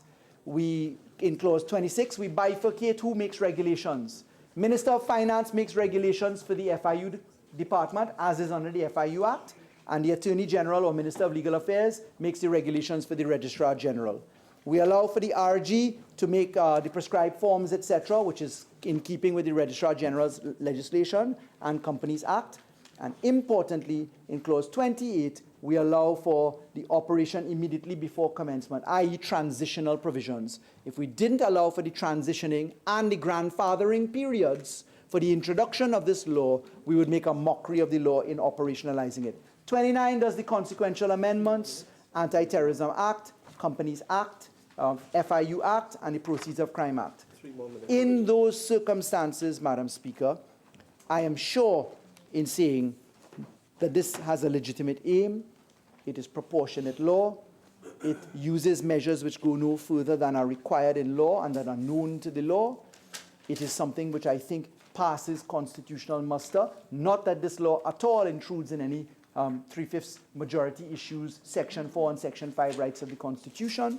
Madam Speaker, this has been scrubbed and managed by many entities over a process of years with wide stakeholder participation, hundreds and hundreds of persons participating in the public events, Madam Speaker. I look forward to contributions of my learned colleagues opposite, and I look forward to hearing what concerns they may have so that we can address them in the round. I beg to move. Honourable members, I shall now propose the question for debate. The question is that a bill entitled An Act to Provide for the Registration of Non-Profit Organizations, the Establishment and Maintenance of a Register of Non-Profit Organizations, the Obligations of Non-Profit Organizations, and for related matters be now read a second time. Member for Superior. Thank you very much, Honourable Speaker. I join today's debate after listening to the Honourable Attorney General piloting this bill, and I'm reminded of the maxim, the road to hell is paved with good intentions. Good intentions. Well-intentioned, yes, because we need to be concerned about standing for and fighting against terrorism, money laundering, corruption, all those things that the Honourable Attorney General mentioned. Yes, we stand for that, Madam Speaker. And this bill, in a sense, has come like a thief in the night. Yes. On Friday last week, 3 years of public consultation. yes, on Friday of last week, AG, you will have your turn to respond. Friday last week, this bill was laid in the Parliament. We were then advised that we will debate it within the week, next week, which is today.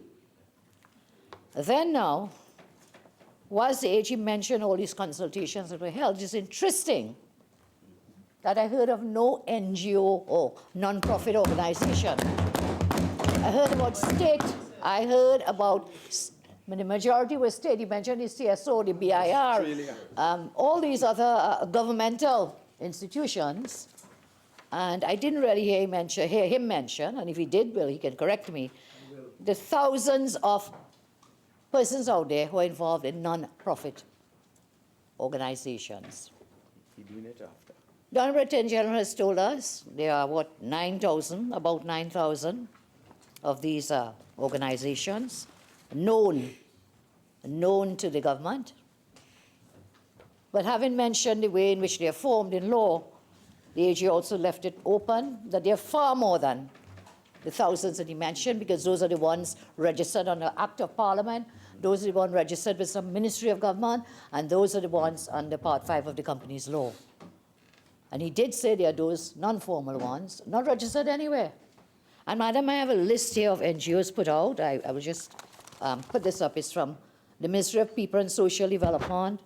Then we have Trinidad and Tobago NGO News. And really, there are literally thousands of non-profit organizations who are probably not registered anywhere, not known. I can speak of one in my own constituency, Bluebirds. They are very famous. They're one of the most famous pepper roti makers. They've taken it from making it at home on your fireside to actually marketing and selling it. Yes, they are. They're an NGO, but they're not registered. And there are many like that.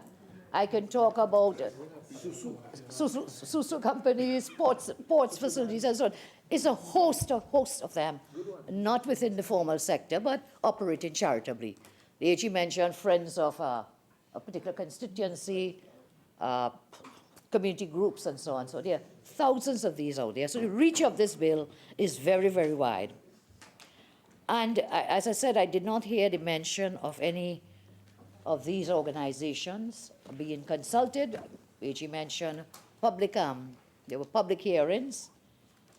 The AG did not mention the work of the CSOs. I have here a paper, CSO's advocacy paper, improving the legal, fiscal, and funding frameworks. Okay, mentioned by the AG, September 20th, 2018, version 1.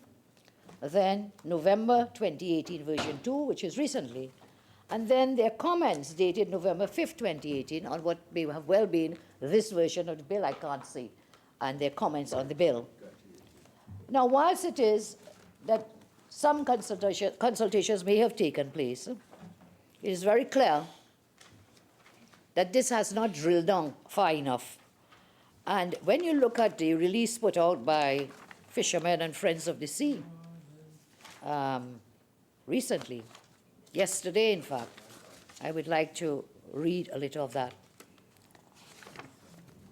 Released by FFOS states that the proposed law is a new tool which, if abused, can be used to persecute independent civil society who stand in defense of public right in the face of a procedural irregularity, illegality, corruption, and open thievery. And it's like using a shotgun to kill a butterfly or a hammer to kill an ant. Further, and I quote, FFOS objects to the fact that this proposed law has not been advertised or consulted on.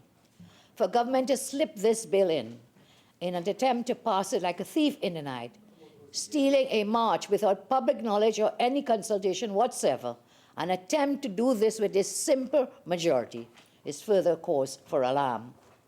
So, Madam Speaker, it appears that there would have been limited consultations with the stakeholder groups, the thousands of groups out there.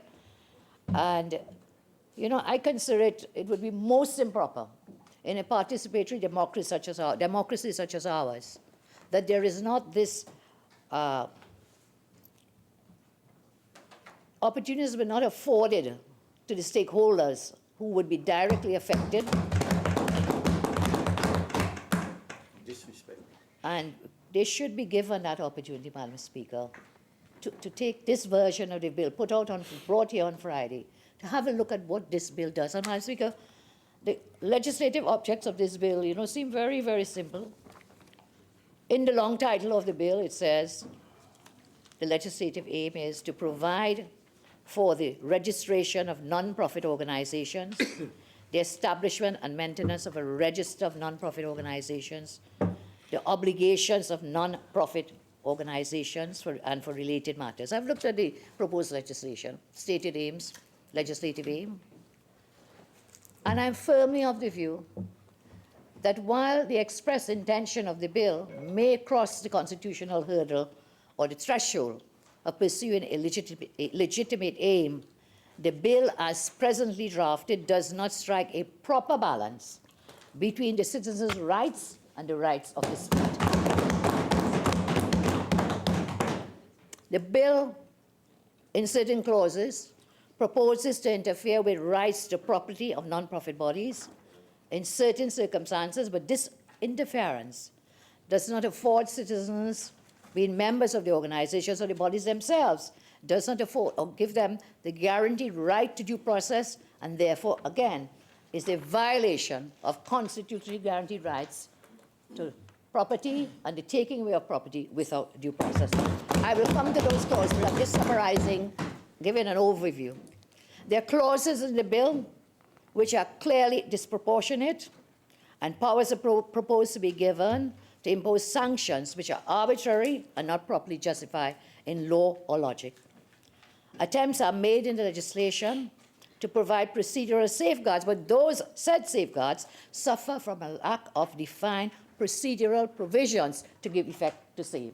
So they will be OSHOs, they will be non-implementable. So whilst you pretend to give this right to due process, you have not, in fact, legislated in the way in which it will happen. I'll raise those issues in a moment. And I want to use, I know the Honorable Tejal is very, very fond of using disproportionate and proportionate and reasonably justifiable. I want to use the case of our Justice Secretary, 2011 appeal cases, 331, quoting from Lord Phillips. In order to decide whether interference with a fundamental right is proportionate to the legitimate end sought to be achieved, the court has to ask the questions identified by the Privy Council in the Freighter's and Permanent Secretary of Ministry of Agriculture, etc. Whether, one, the legislative objective is sufficiently important to justify limiting a fundamental right. Two, whether the measures designed to meet the legislative objective are rationally connected to it. And three, the means used to impair the right or freedom are no more than is necessary to accomplish the objective. And these questions are very important, which I'll show when we come to specific clauses in the proposed bill, Madam Speaker. However, keeping the Freighter's test in mind, Lord Bingham of Cornwall observed in Wang and Secretary of State for the Home Department, 2007, 2 appeal cases, paragraph 19, and this, I quote, "There is an overriding requirement to balance the interests of the individual against those of the society." And I'm saying this bill does not strike the balance. The bill is sacrificing and violating rights. Many of its provisions violating rights given by our Constitution in a way that I respectfully submit is disproportionate and are not reasonably justified given the test taken from these 2 cases. So the overriding principle has to be there must be the striking of a balance. Madam Speaker, we all know, your good self and others, that in our Constitution there are no absolute rights. What we have is the balancing of the rights. So the right of the individual as against another group. If we all say we have freedom of expression and we all talk at the same time in the Parliament, we have a babble of noise. We would not have a conversation. So the rights are not absolute. If we say we have freedom of assembly or association, or to walk on the streets and so on, if we all want to walk on the same day, at the same time, at the same place. So you do have restrictions on rights, but there must be a balance. And I'm saying this law, this proposed law, does not strike the balance that we require. And just to get back to something the AG said before I go with a clause-by-clause analysis of the bill.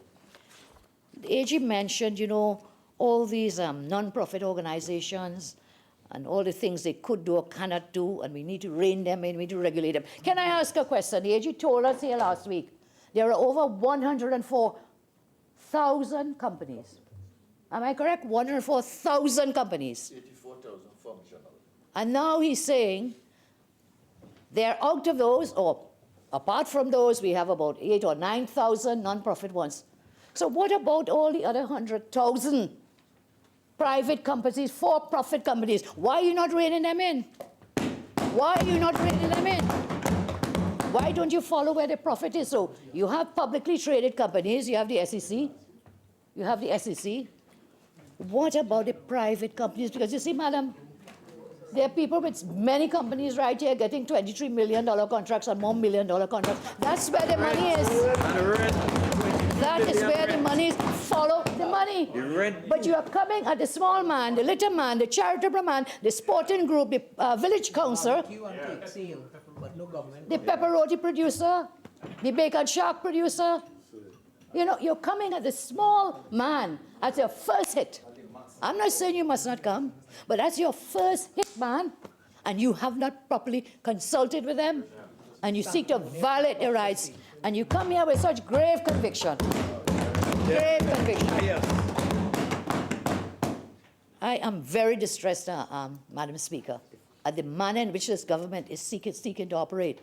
Many of the clauses are dictatorial and draconian. Many of the clauses within here. So let's look at, the very first, the proclamation clause.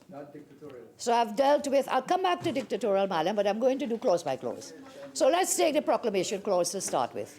This is yet another bill which gives an undated proclamation. Another one. And I want to raise here with us, there are several that are still unproclaimed parsons, but the one that troubles me a lot, and I confirmed today by asking Parliament to do a search of all illegal notices to see whether this bill has been proclaimed.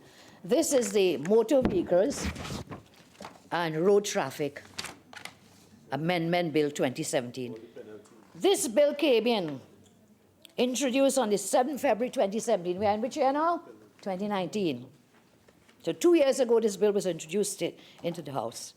And then it was third passage and reading, 23rd June 2017. And to date, Madam Speaker, it was assented to in August 2017, and it is a waiting proclamation. Waiting for proclamation, but that's not what is so bad about it.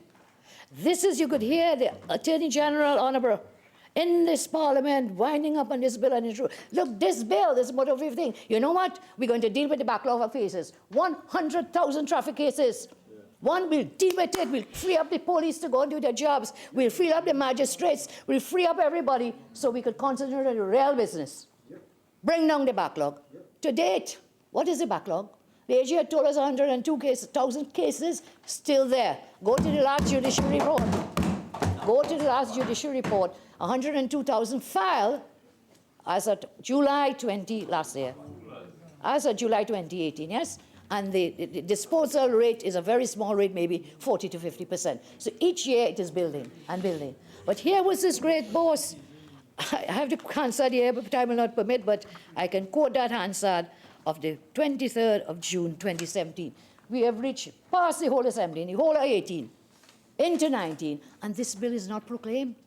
From a search, if the AG can show me the legal notice proclaiming it, I will be most happy.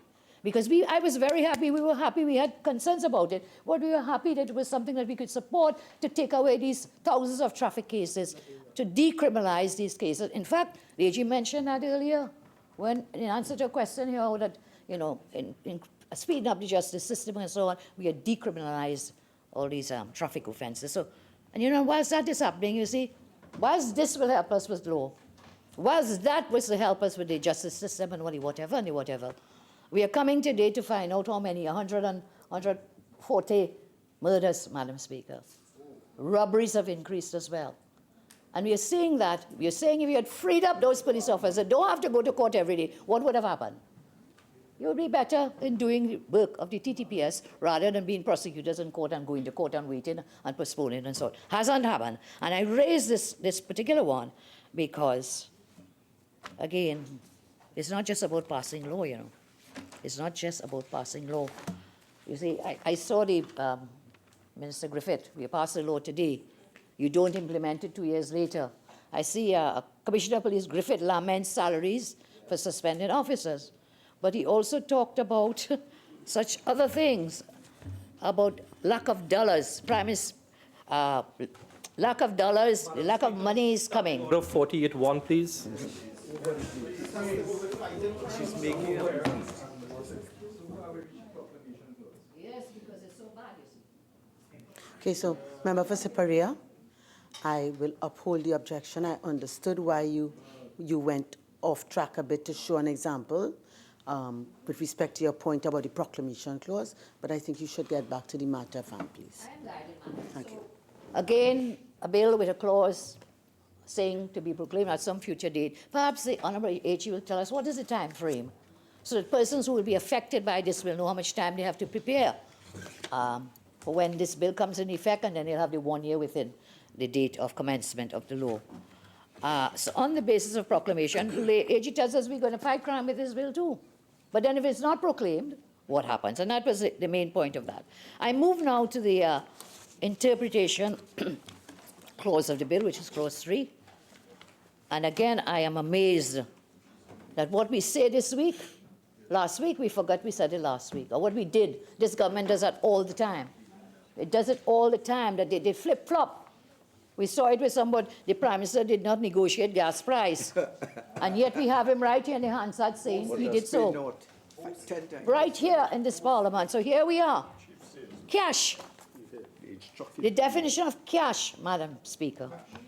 And the definition of cash says, cash includes bearer bonds, bearer shares, and bearer negotiable instruments. I know, Madam Speaker, only last week, I think it was, or the week before, we passed something called the Companies Amendment Bill. Do you all remember? And in that bill, what we sought to do was to place a prohibition and to create an offense for holding these very same types of instruments, Madam Speaker. How can the Attorney General, come to us today to say cash definition includes these types of instruments? And here what we did recently in that bill.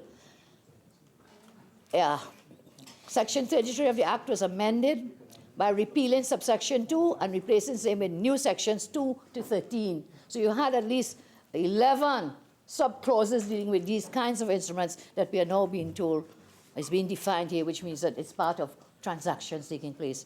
Subject to the articles, bylaws, any unanimous shareholder agreement, and Section 30, shares may be issued at such times to such persons and for such consideration as directors may determine. 2, and this is where the amendment came, no company may issue a bearer share certificate, share warrant, or bearer share warrant. That's what you said. Exchange a share for a bearer share certificate, share warrant, or bearer share warrant. And where a company, 3, contravenes this, the company and every director and officer of the company commits an offense. So there's a prohibition, and then there is the creation of the offense. I'd be very happy in this winding up if you could explain how these two do not clash or bounce against each other. I third now, you will have your turn, sir. You will have your time. That's what the Parliament is about. We parley. You speak, I speak, you speak. After. And so we come to the, again, how should I mistake on? Controller. The controller, again, in the definition section, in my respectful view, is too wide because it would capture all of the members of a non-profit, an NPO. I'll use the word NPO, non-profit organization, depending on the size of the organization. This could happen. Section 14 to 19 of the bill places upon the controller very specific obligations and duties. And if you breach those, you're committing a criminal offense with a criminal sanction. In those circumstances, the legislation should not be ambiguous as to who are the persons upon whom these obligations would be placed and who will be at risk of criminal sanction. The sections create offenses for the controller 17, 18.5, 19.3, 23.2, and 24.2. I think this is a very dangerous section in the definition of the controller because of the criminal sanctions. And so I would ask the Honorable Attorney General to look to making this definition less ambiguous so you don't catch really every member of the organization. Some other definitions, which I'll leave for the moment, dealing with gross annual income, we have some concern, a non-profit organization. But I want to turn now to one of the main things here, which the AG is very proud of, that he's establishing a regulator in this. The establishment of a regulator. Clause 4, Madam Speaker. The clause seeks to make the FIU the regulator of the non-profit organization. Chapter 1701, Financial Intelligence Unit of Trinidad and Tobago, an act to establish the FIU of TNT for implementation of the recommendations of the FATF on money laundering and financing of terrorism and for related matters. Those are the aims and objects of the FIU Act, which creates the FIU unit, Madam. Section 8 of that Act sets out precisely what are the functions of the FIU. And so the FIU is established to be responsible for implementation of the recommendations of the FATF. So it is clear that the FIU cannot be a regulator of non-profit organizations. It would be a clear conflict of interest. You cannot have a regulatory body, which is also an investigative body, with powers under the other aspects of the criminal law. It is clear, I'm saying, that there would be a conflict of interest. The FIU starts with gathering financial information for prosecution of financial crimes. Intervention. You could ask your friend or deal with it in the winding up, please. Superior. Thank you, Madam. I'm saying they're responsible. You know what this reminds me of? It's like putting the TTPS, which is responsible for investigating things, investigators, and saying, hey, you be a regulator. So you have to be the investigator, and there's a conflict. There's a conflict. You're investigated and you are regulated. TTPS, please investigate the rental of properties. And then TTPS, while you're investigated, you also regulate it. Regulate it. It cannot happen. So you cannot have, you have the FIB. Yes, that's a different unit. So the FIU, no, Madam Speaker, they will have their turn. I'm saying my respectful view is that the FIU should not be the regulator, one, and that it would be a conflict of interest to have investigative and regulatory powers within the same body.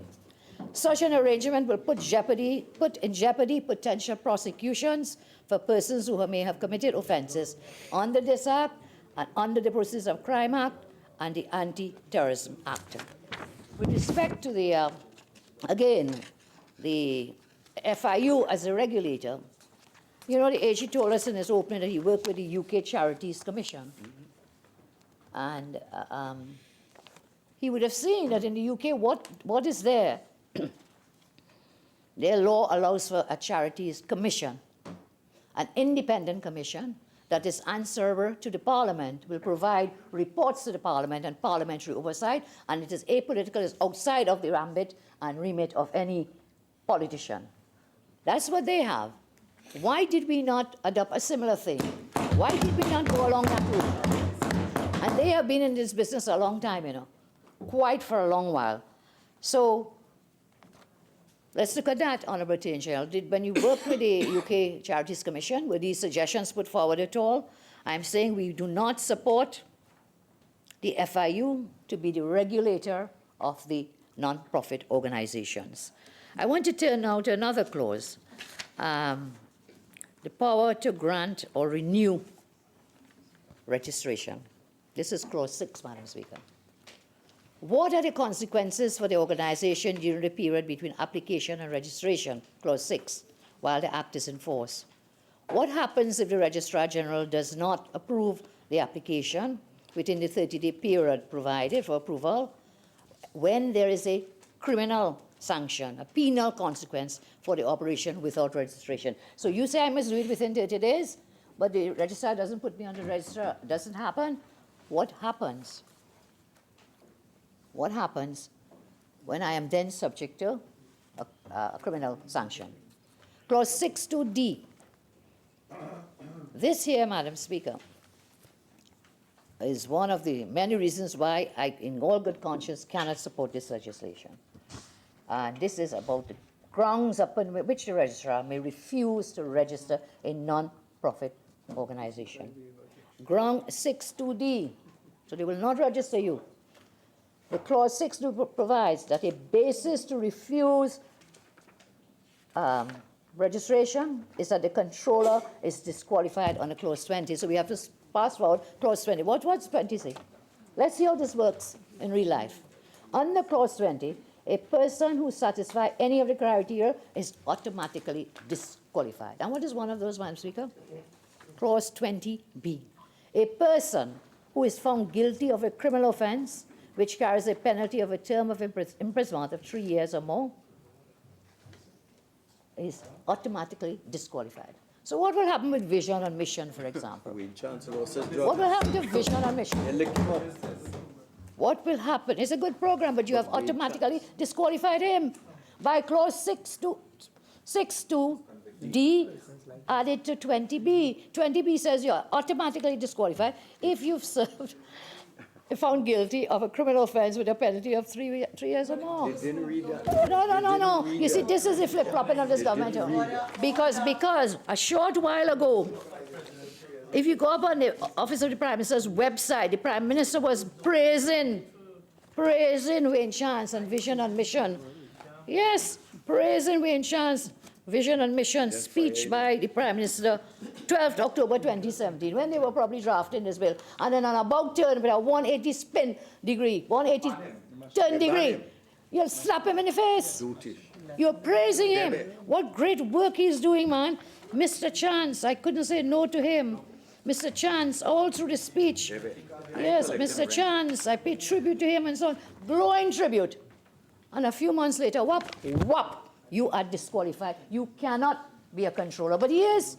At present, he is. So once this law comes in, what happens? What happens to Wayne Chance? Let's apply this law down the road a little more. Lester Henry. Yeah, I think there's a senator again. I mean, Mr. Lester Henry could never be a controller because if you find... Madam Speaker, 48-6. I said he could never be a controller.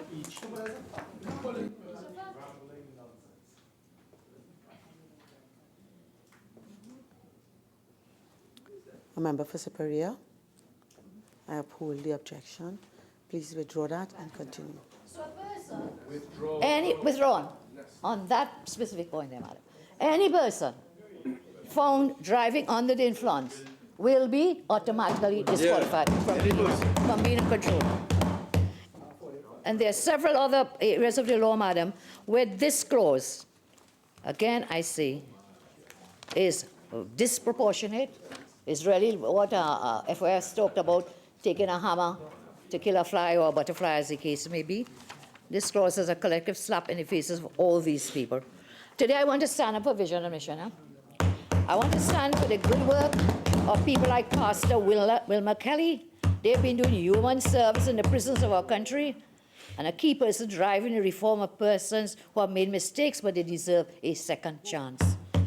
They run a non-profit organization with many persons who will be automatically disqualified given if this becomes law. This are 6.2 and 20B.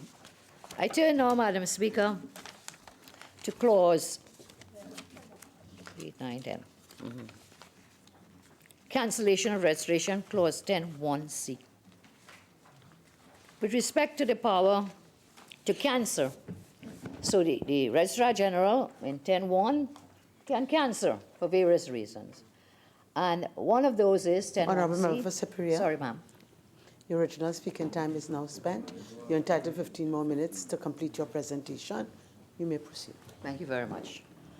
With respect to power to cancel, the proposed law says whether registration of a non-profit organization could be cancelled where it is proven that the non-profit organization committed a criminal offense which carries a penalty of a term of imprisonment of 3 years or more.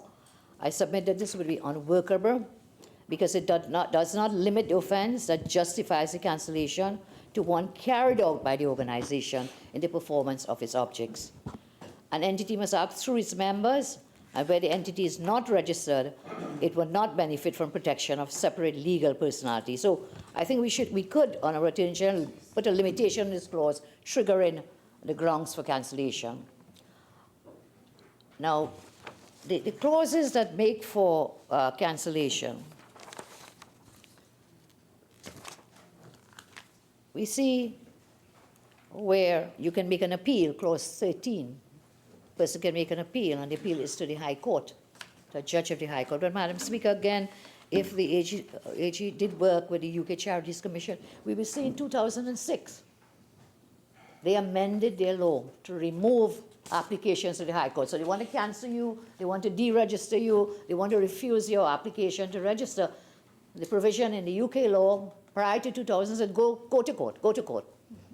But they found that process was costly, and especially for non-profit organizations, costly and, of course, time-consuming. So they changed their law in 2006. What they did instead was to set up a tribunal to replace a judge, so the NPOs could go before a tribunal. And there's an article on what happened written here about the work of the first judge of that tribunal. And I read here from 13th of September, 2018, a decade after the launch of the Charity Tribunal, Judge Alison McKenna tells Stephen Cook why she believes it continues to prove its worth. 10 years later, after it started work, have they achieved their purposes? The article continues, and the answer is obviously yes, and I quote, the Commission's practice has moved on light years. It has regular reviews, it has good record keeping, we have had an effect. She thinks the main achievement has been helping people use it without lawyers by developing a user-friendly approach to hearings and case management and by publishing detailed guidance. The National Council for Voluntary Organizations produced leaflets and so on.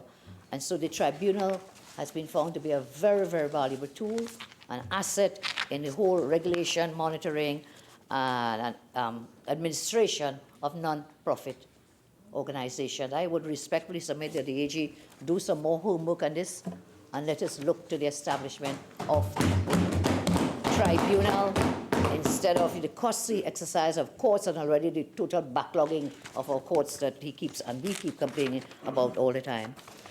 I go now to a clause that I find particularly troubling because this is the one that deals with property, the forfeit, surrender, restoration, property surrender. Clauses 18 and 21. 18 is about surrendering of registration, and 21 is about the distribution of property upon transfer. These clauses provide for the manner in which property belonging to a non-profit organization is to be dealt with upon surrender. So surrender is you voluntarily say, look, I surrender my registration. That's it, we are done. My organization, we are done.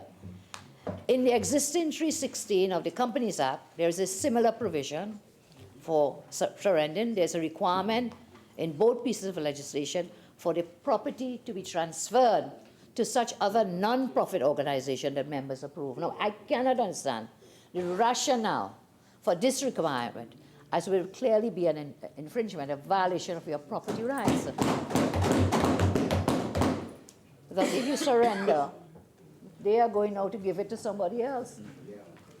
The right to property enjoyment must include the right to dispose of the property in a manner that is lawful, any lawful manner. You cannot mandate it must be done in this manner. In the Companies Act, the duty is subject to the president. In this one, you're saying you go to the official receiver.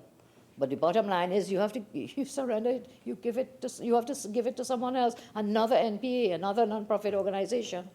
I suggest this provision, as I said, is infringing enjoyment of property, because it does not simply provide a mechanism for the disposal of the property, but it provides for the manner in which the property is disposed, you're mandated to so dispose.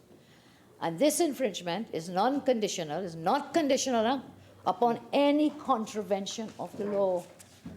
You would not have broken no law, you voluntarily give up and say, I surrender, and you want to tell me what I must do with my property. So that makes this even more arbitrary and disproportionate and breaching of rights. There is no causal or rational connection between the limitation on your property rights to dispose of the property and the aim of the legislation. This would infringe the right guaranteed under Section 4. Then we come now to disqualification, which I've dealt with Clause 20. Then we have the clauses dealing with appeals, and several questions arise with respect to the appeals, which I'll come to in a moment. I think it's clause 15 or 18. Can you just check it there for me? Disqualification and clause 22 again. This deals with forfeiture of property. I am of the view, respectfully again, that this section is entirely unconstitutional. This is clause 22. It is unconstitutional because the forfeiture provisions are not reasonably justifiable in any society which has a respect for rights and freedoms and the upholding of the rule of law. I will treat with the subsections of 22 in seriatim. 22.1. This section provides that where a non-profit organization is a designated entity found guilty under the Proceeds of Crime Act or Anti-Terrorism Act, the property of the organization shall be forfeited. If the intent of the legislation is to trigger the forfeiture provisions under the Proceeds of Crime Act and the other one, the legislation cannot impose a mandatory requirement, Madam Speaker, that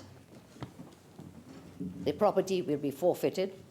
And therefore, by using the word shall, you are mandating a court, a judge, and you are taking away the discretion of the judge, which is totally unlawful, totally unconstitutional, should not happen at all. If there is a due process protection, the process is guaranteed, and legislation cannot take away that due process area. This legislation takes away that due process safeguard. The wording of the legislation is unconstitutional. It takes away the discretion of a court to act in accordance with the provisions of the piece of legislation. We cannot support that 22.1. We cannot agree to give the Attorney General the power as given in 22.2 to make an application, again, for forfeiture. The power itself is unconstitutional. It should not exist at all. The conditions for the cancellation of registration, you know, if the Honorable Attorney General will just be quiet for a while, he might learn something. He may well learn something. And then he learn something. And you see, that is the problem. They do not listen. They do not listen. They will never listen, and that's why they will never learn. And then he may be able to give us some good responses in his winding up. So this constant babbling, Madam Speaker. Like a child. Please, you will have your turn again and again and again. I'm saying the present legislation is unconstitutional, taking away discretion of a court by making this mandatory. I went on to say 22.2, we do not trust that Attorney General. We do not trust him. My colleagues will develop that point further as we go. And so we cannot give him that power under 22.2. We think the power is unconstitutional. It should not exist. The conditions for cancellation of registration under subclause A, B, C, and F, and G are not conditions premised on a criminal offense, Madam Speaker. So how can you take away property again when it's not premised on any criminal offense? Again, no causal connection between the grounds for cancellation and forfeiture of a non-profit organization's property, disproportionate, arbitrary. No connection between the legislative power to cancel registration and forfeit property. Some very dangerous and draconian clauses in this bill, Madam Speaker. The making of an application to forfeit property will amount to an interference with the right to property. That interference, having regard to the terms of Clause 10, will most certainly be unconstitutional, disproportionate, arbitrary, and lacking. I think we value a man's what? Mrs. Kasser. I think we value very much our rights and our rights to property, and therefore all those clauses dealing with forfeiture we cannot support, and we deem them to be unconstitutional. So clause 13, as I wrap up, there are several others my colleagues will deal with. Several issues arise. Here now is the appeal to the High Court. So where you refuse to register, you cancel them up, and you take them off, you can appeal to the High Court. I raised the point already, we are not of the view that we should follow this model, which was the outdated model that the UK moved on from since 2006. They have the tribunal. They have the tribunal, that is where we should go. User-friendly, people-friendly for the small man, that is where we should go. With respect to how you praise your clause 13 about appeals, you just said there will be an appeal to the High Court, yes. How is this right of appeal to the High Court to be triggered? Within what time frame is the appeal to be lodged? On what grounds will the right of appeal be based? What is the jurisdiction that the High Court will be exercising? Will it be limited to review, or will it have jurisdiction to consider applications afresh? Will there appeals from the High Court to the Court of Appeal, to the Privy Council? What is the nature of the relief that the court has the power to grant? Will the court have the power to state the decision of the registrar pending appeal? So whilst you say you have a right of appeal, it is not spelled out, it is not fleshed out as to how you trigger it, how you implement it, how you go for that appeal and benefit from it. In any event, Madam Speaker, we are suggesting take that High Court out and place a tribunal in place. So finally, I close, Madam Speaker, in a few minutes left, 4 minutes. Yeah, 4 minutes. Madam Speaker, I repeat, there are consequential amendments to several other acts, one of which is the Companies Act. No mention of the Corporations Act. Now, I agree with the CSO advocacy group. One of their recommendations and talking about is that under the Corporation Tax Act, talk about the companies law. This thing is so punitive. I think the main aim of this legislation has nothing to do with regulating and monitoring these people. The main aim is to comply with some foreign something. Yeah. It is draconian. The CSOs in their comments, they said it is punitive. Oh, the provisions are punitive provisions. And therefore, in its present form, we cannot support this legislation. There are two things I can suggest to the Honourable, to the government, and they are as follows. Withdraw this bill and go back to drawing board. Yes. Consult with all these thousands of stakeholders. Put out the, yes, I'm coming to that. You know, you just jump in the gun again, babble. You know, this habit of crosstalk, and, you know, it's going beyond banter. It's affecting my ability to hear the member. It's affecting the member's contribution. Let's refrain from that. Member for Superior. Thank you, Madam, yes. And yes, of course, either you go take it and go back to the drawing board, do your consultations, go back and look at the UK model. Look, even Barbados now A lot of work is going on in Barbados with respect to charities. We have work happening in a call for NGO legislation in Barbados, white paper submitted to the government of Barbados. Then we have another document from the CPDC about March of this year, status of NGO legislation in the CARICOM. My colleagues will deal more with some of these, where they give us the best practices. So yes, we agree in principle. We want to regulate and monitor the non-profit organizations, but we also want you to regulate the profit organizations. In the 1 minute I have, I see this very same CSO group signed by several NGOs have called upon the AG, written to the AG 27 March, yesterday or day before, saying, look, they feel their members, wider networks met at short notice. They think that they would need more time to really study this bill to go forward. So AG, let good sense prevail, because I'll tell you something, you have put it to be passed by a simple majority. And should you succeed with passing it, as you will because you have your own built-in majority, we will challenge it in the courts of law. So go back out onto the drawing board, or you put it to a JSC and let the stakeholders come.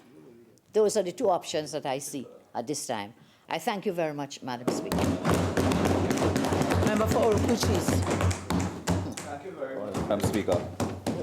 Madam Speaker, I joined the debate after such an eloquent and comprehensive presentation by the leader of the opposition, and would have just a few issues to raise. Since several of the key issues have been raised, and certainly a critical issue of the constitutionality and the legal position when interpreting this bill. Madam Speaker, as I said, there will be a few issues because there's no need to repeat some of the issues raised already. Now, it appears, Madam Speaker, that the government, at best, would have a noble intention here. And as the Attorney General indicated, they are seeking to combat the financing of terrorism, to combat the financing for the proliferation of weapons of mass destruction, and those are very noble ideals and objectives given the threat that the world faces.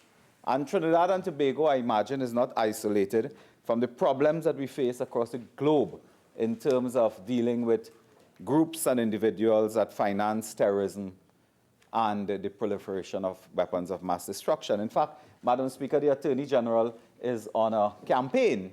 I noticed some advertisement in the newspaper where the Attorney General has outlined, actions being taken by his good self and his ministry to blacklist and to delink persons identified in the UN system from having bank accounts in Trinidad and Tobago. In fact, I think they froze all the accounts of Hamza bin Laden, notwithstanding that Hamza bin Laden has no accounts in Trinidad and Tobago.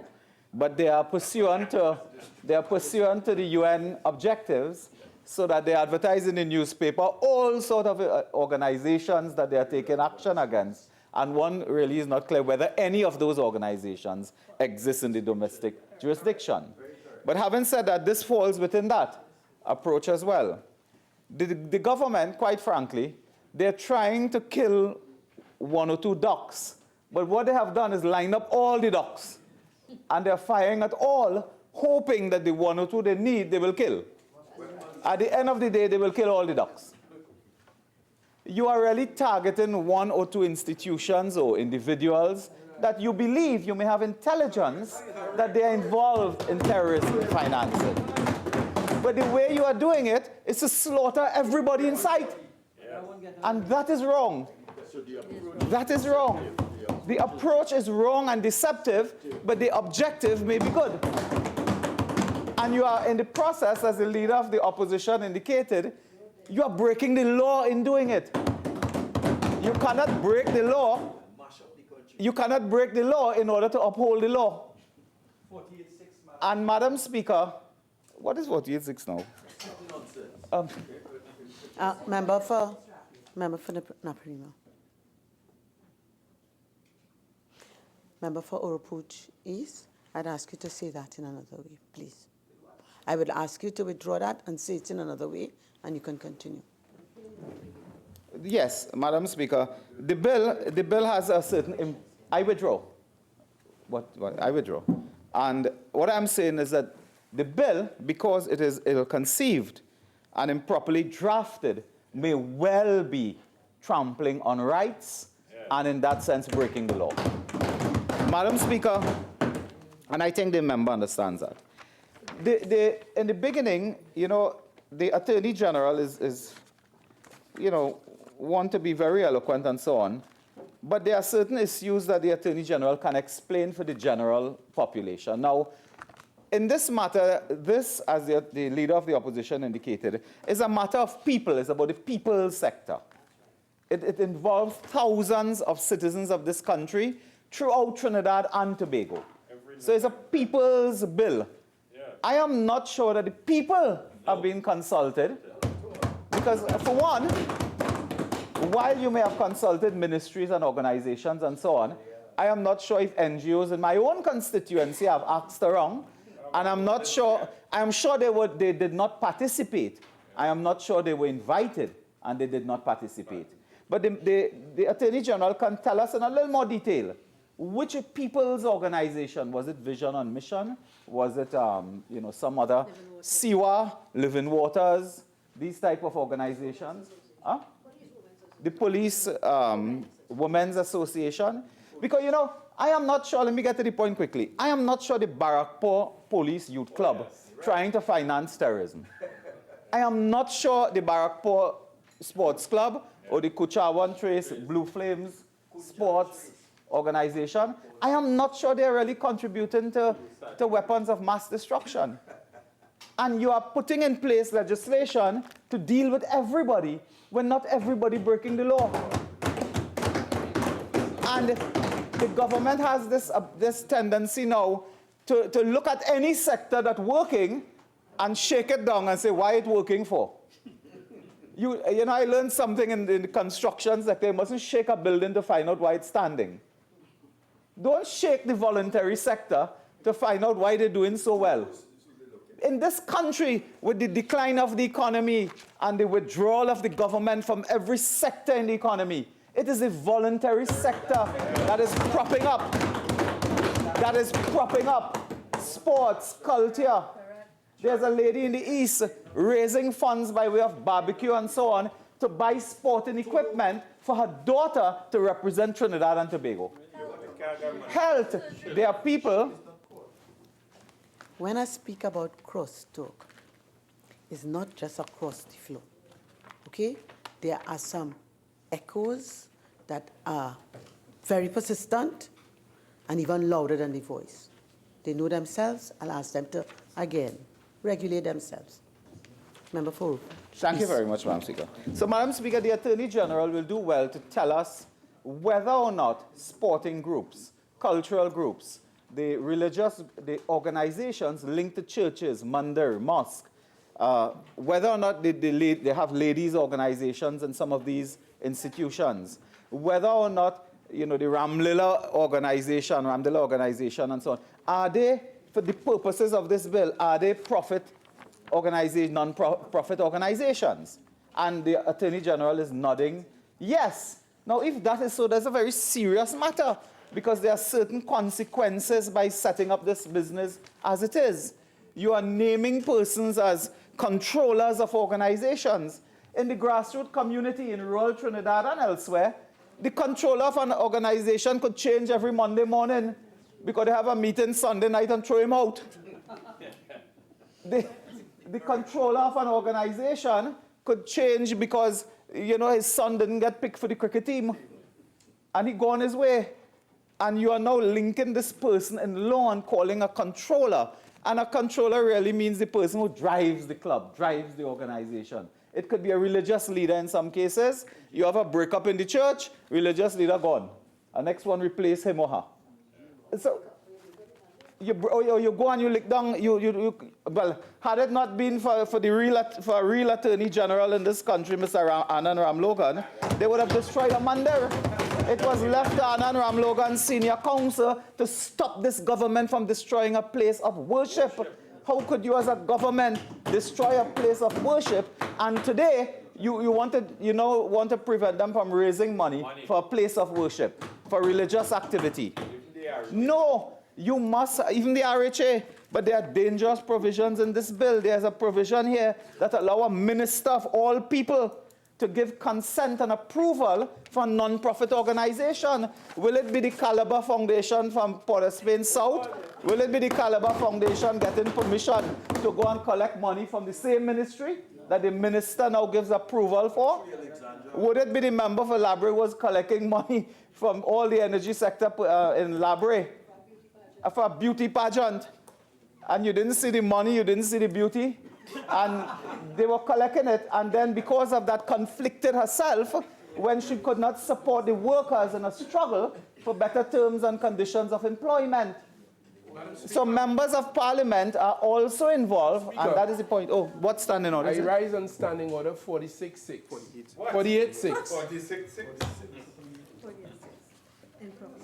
Thank you very much, Madam Speaker. Madam Speaker, as I was saying, there are members of, they just want to detain us here.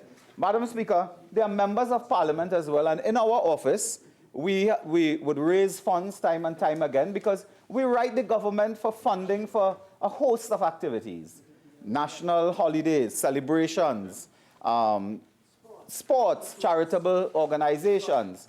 Look, right now, someone needs help to go to school, they will write their MP. An MP will not have the deep pockets and have all the resources for 54,000 people. You will raise funds. You will have an activity and raise funds. Madam Speaker, I'm now raising funds for my defense against the member for the Gomartin West, you know. I'm raising some funds to put up a proper defense against him. He took me to court. Now, I am now banned because I am now a non-profit organization trying to raise funds. I have to now define myself as a controller.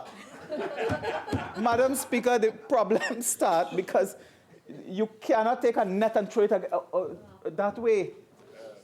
Clearly, as the opposition leader indicated, you will have something called a commissioner of charities. You can look at that model. Yeah. Clearly, you know the sector, you know where you're thinking about. You have international collaboration on intelligence.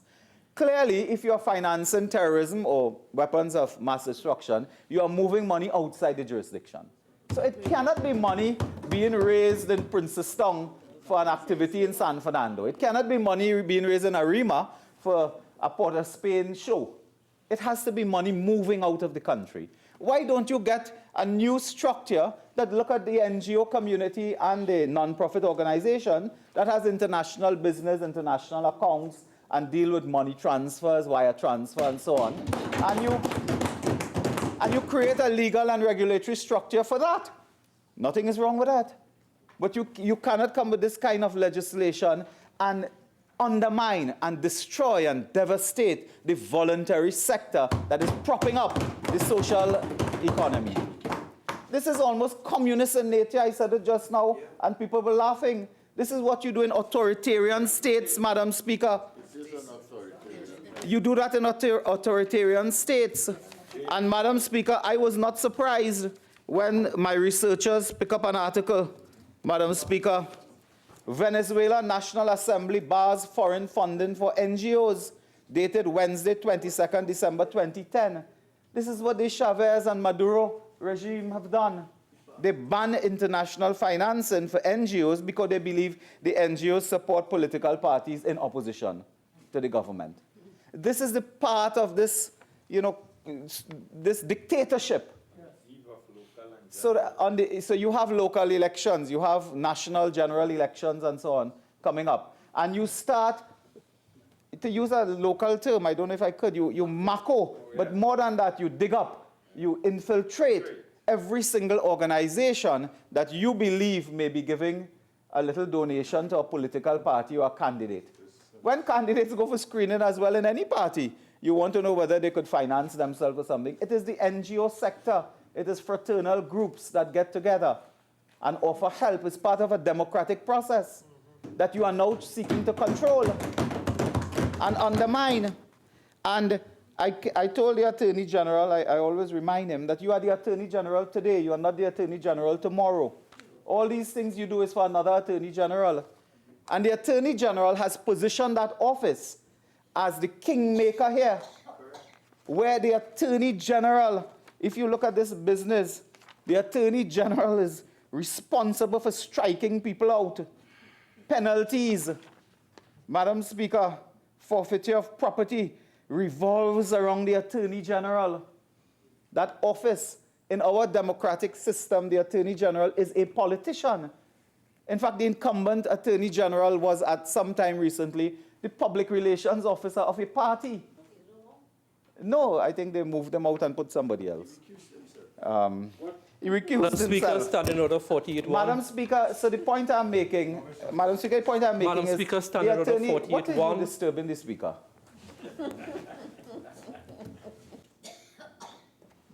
Please continue, just be guided by what we're on. Much, Yes. Madam. We could have predicted that. Madam Speaker, the Attorney General is the centerpiece of a machinery to seize property, for forfeiture, to deregister. And it's one thing to say go to court, everybody go to court. We're creating this system now where every single thing is go to court. You can go to court after the fact. So it's a courthouse culture we are developing. This is why state enterprises in this country have collapsed and closed down. Because everything is go to court. Nothing is negotiate, nothing is settlement, nothing is let us hear you and come to a conclusion. Everything is taken to court. So state enterprise like AFCL closed down. CPEP will finish any day now. Madam Speaker, part of this I'm looking at 22 is where the Attorney General has this direct hand touching everything that goes here. Madam Speaker, the Attorney General, I look at 22.2, for example, where the registration of a non-profit organization is cancelled under the relevant section, the Attorney General shall make an application to a judge in order of forfeiture in respect of the property of the non-profit. And this is, Attorney General system is a politician. Could be PRO, could be political leader of a party as well. It ought not to be done this way. If you have a commission, notwithstanding our concerns with independent commissions and so on, if you have a commission, a charity commission, as the opposition leader indicated, you can have this job to a commission that is appointed in a certain way with consultation with the Prime Minister, leader of the opposition, and so on. But it cannot be this way. Madam Speaker, I saw something which I want to raise as well. This matter of regulations, there's two sets of regulations here. One being made by the relevant minister, the Minister of Finance for the Registrar General, and one being made, I think, by the Attorney General. The FIU for Finance and the Attorney General for Registrar General. Good. But, so you have a double regulation here, so to speak. Madam Speaker, there's something here that doesn't sound well, and I haven't seen it in much legislation in the years I've been in the House. Now, these regulations take effect subject to negative resolution. Those words, so they're just regulations made. Okay. So there are regulations that are made subject to whether negative or affirmative resolution. But regulations that create penalties of fines and jail, I am not sure you can, well, I'm sure it's not right, but I'm not sure that it may have some legal problems when you take regulations from a minister's desk and put fines of $10,000 and 3 years in jail. You can secretly make regulations and jail people. You have political opponents in NGO movement and non-profit organization, and you come up one day, the parliament is on recess for the holidays in July, August, and you hear regulations made.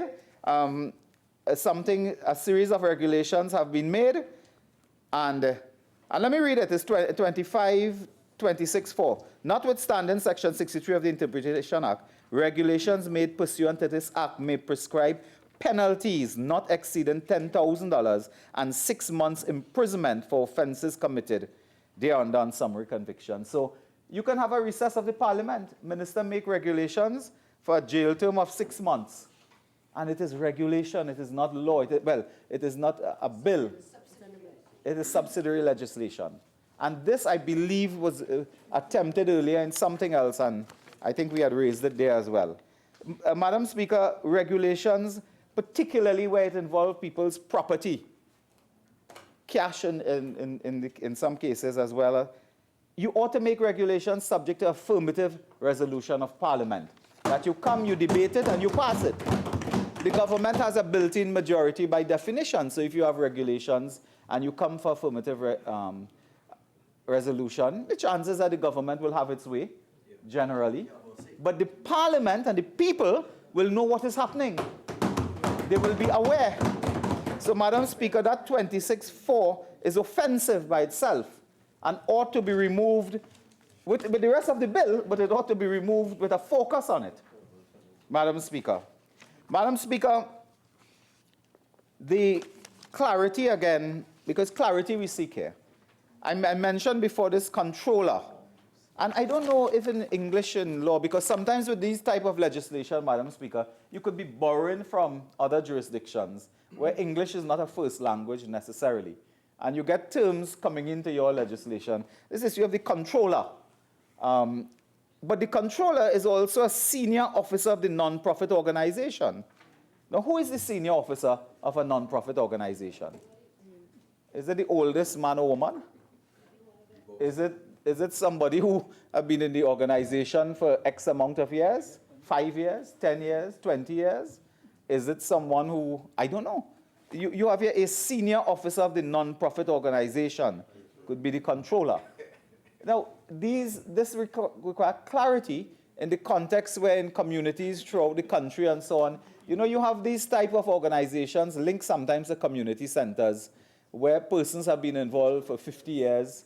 Then, given the nature of them, their children take over in some cases, continue running a club or running a non-profit organization. They throw a singing or a concert to raise funds for some activity. So the person could be a senior officer, but not really involved in the day-to-day administration of the club or the organization or the non-profit organization in this case. So there needs to be clarity with this and probably remove it in the first place. Absolutely. Yes, these definitions are excessively wide. The matter, Madam Speaker, again, there are a lot of issues here.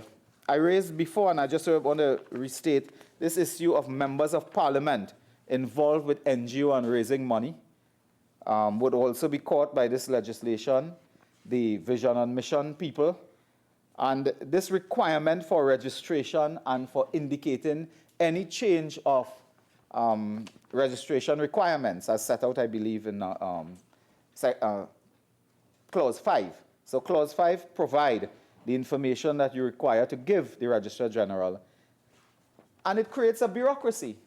Another limiting factor is that clearly you have an idea of the organizations, the profile of organizations that may be involved in terrorist financing and may be involved in proliferation of weapons of mass destruction. Clearly you can put an income ceiling. There are organizations, these organizations, now you're not going to be supporting a nuclear program with $2,000 TT a year. You're not going to be supporting a fundamentalist organization killing people all over the world, with $5,000 TT per year that way. The organization itself must have a certain income level of one kind or another. Why don't you set that up as well as a bar and say, look, if you are $10 million and above, you are caught in this organization with the Commissioner of Charities, and you look at those organizations. You monitor them. Because again, you are trapping everybody and destroying the day-to-day voluntary and social work, cultural work of thousands of organizations. The fishermen and the friends made the point as well. Madam Speaker, they quoted earlier. But a religious group in a community now have to get paper and pen, find the rules, find the forms to fill up, get the Registrar General, fill it up. Get a qualified auditor in some cases to audit their books. Yeah. So they have to go through a bureaucracy. Do you know the bureaucracy will cost more money than you will ever obtain with this? I remember when years ago, I think it was a UNC government, removed the license sticker on a car. Every year, some people may not know, but you had to go and get P or H as a sticker and put it on the windscreen of your car. And then you discover that it was costing more to run that system than you collect in the license fee. Do you remember the tax in the airport? It's called departure tax. When you climb up the step, you put out your money for departure tax. The paperwork costs more than collecting departure tax. I put it to you that the cost of this bureaucracy will be in excess of any danger you have with financing terrorism. Because you are just throwing a bureaucratic system in place, a red tape kind of situation that will create conflict, confusion in the minds of thousands of people. Honorable Member for Orupuchis. Members, it's now 4:30, and we shall take the suspension. Now we shall return at 5 p.m.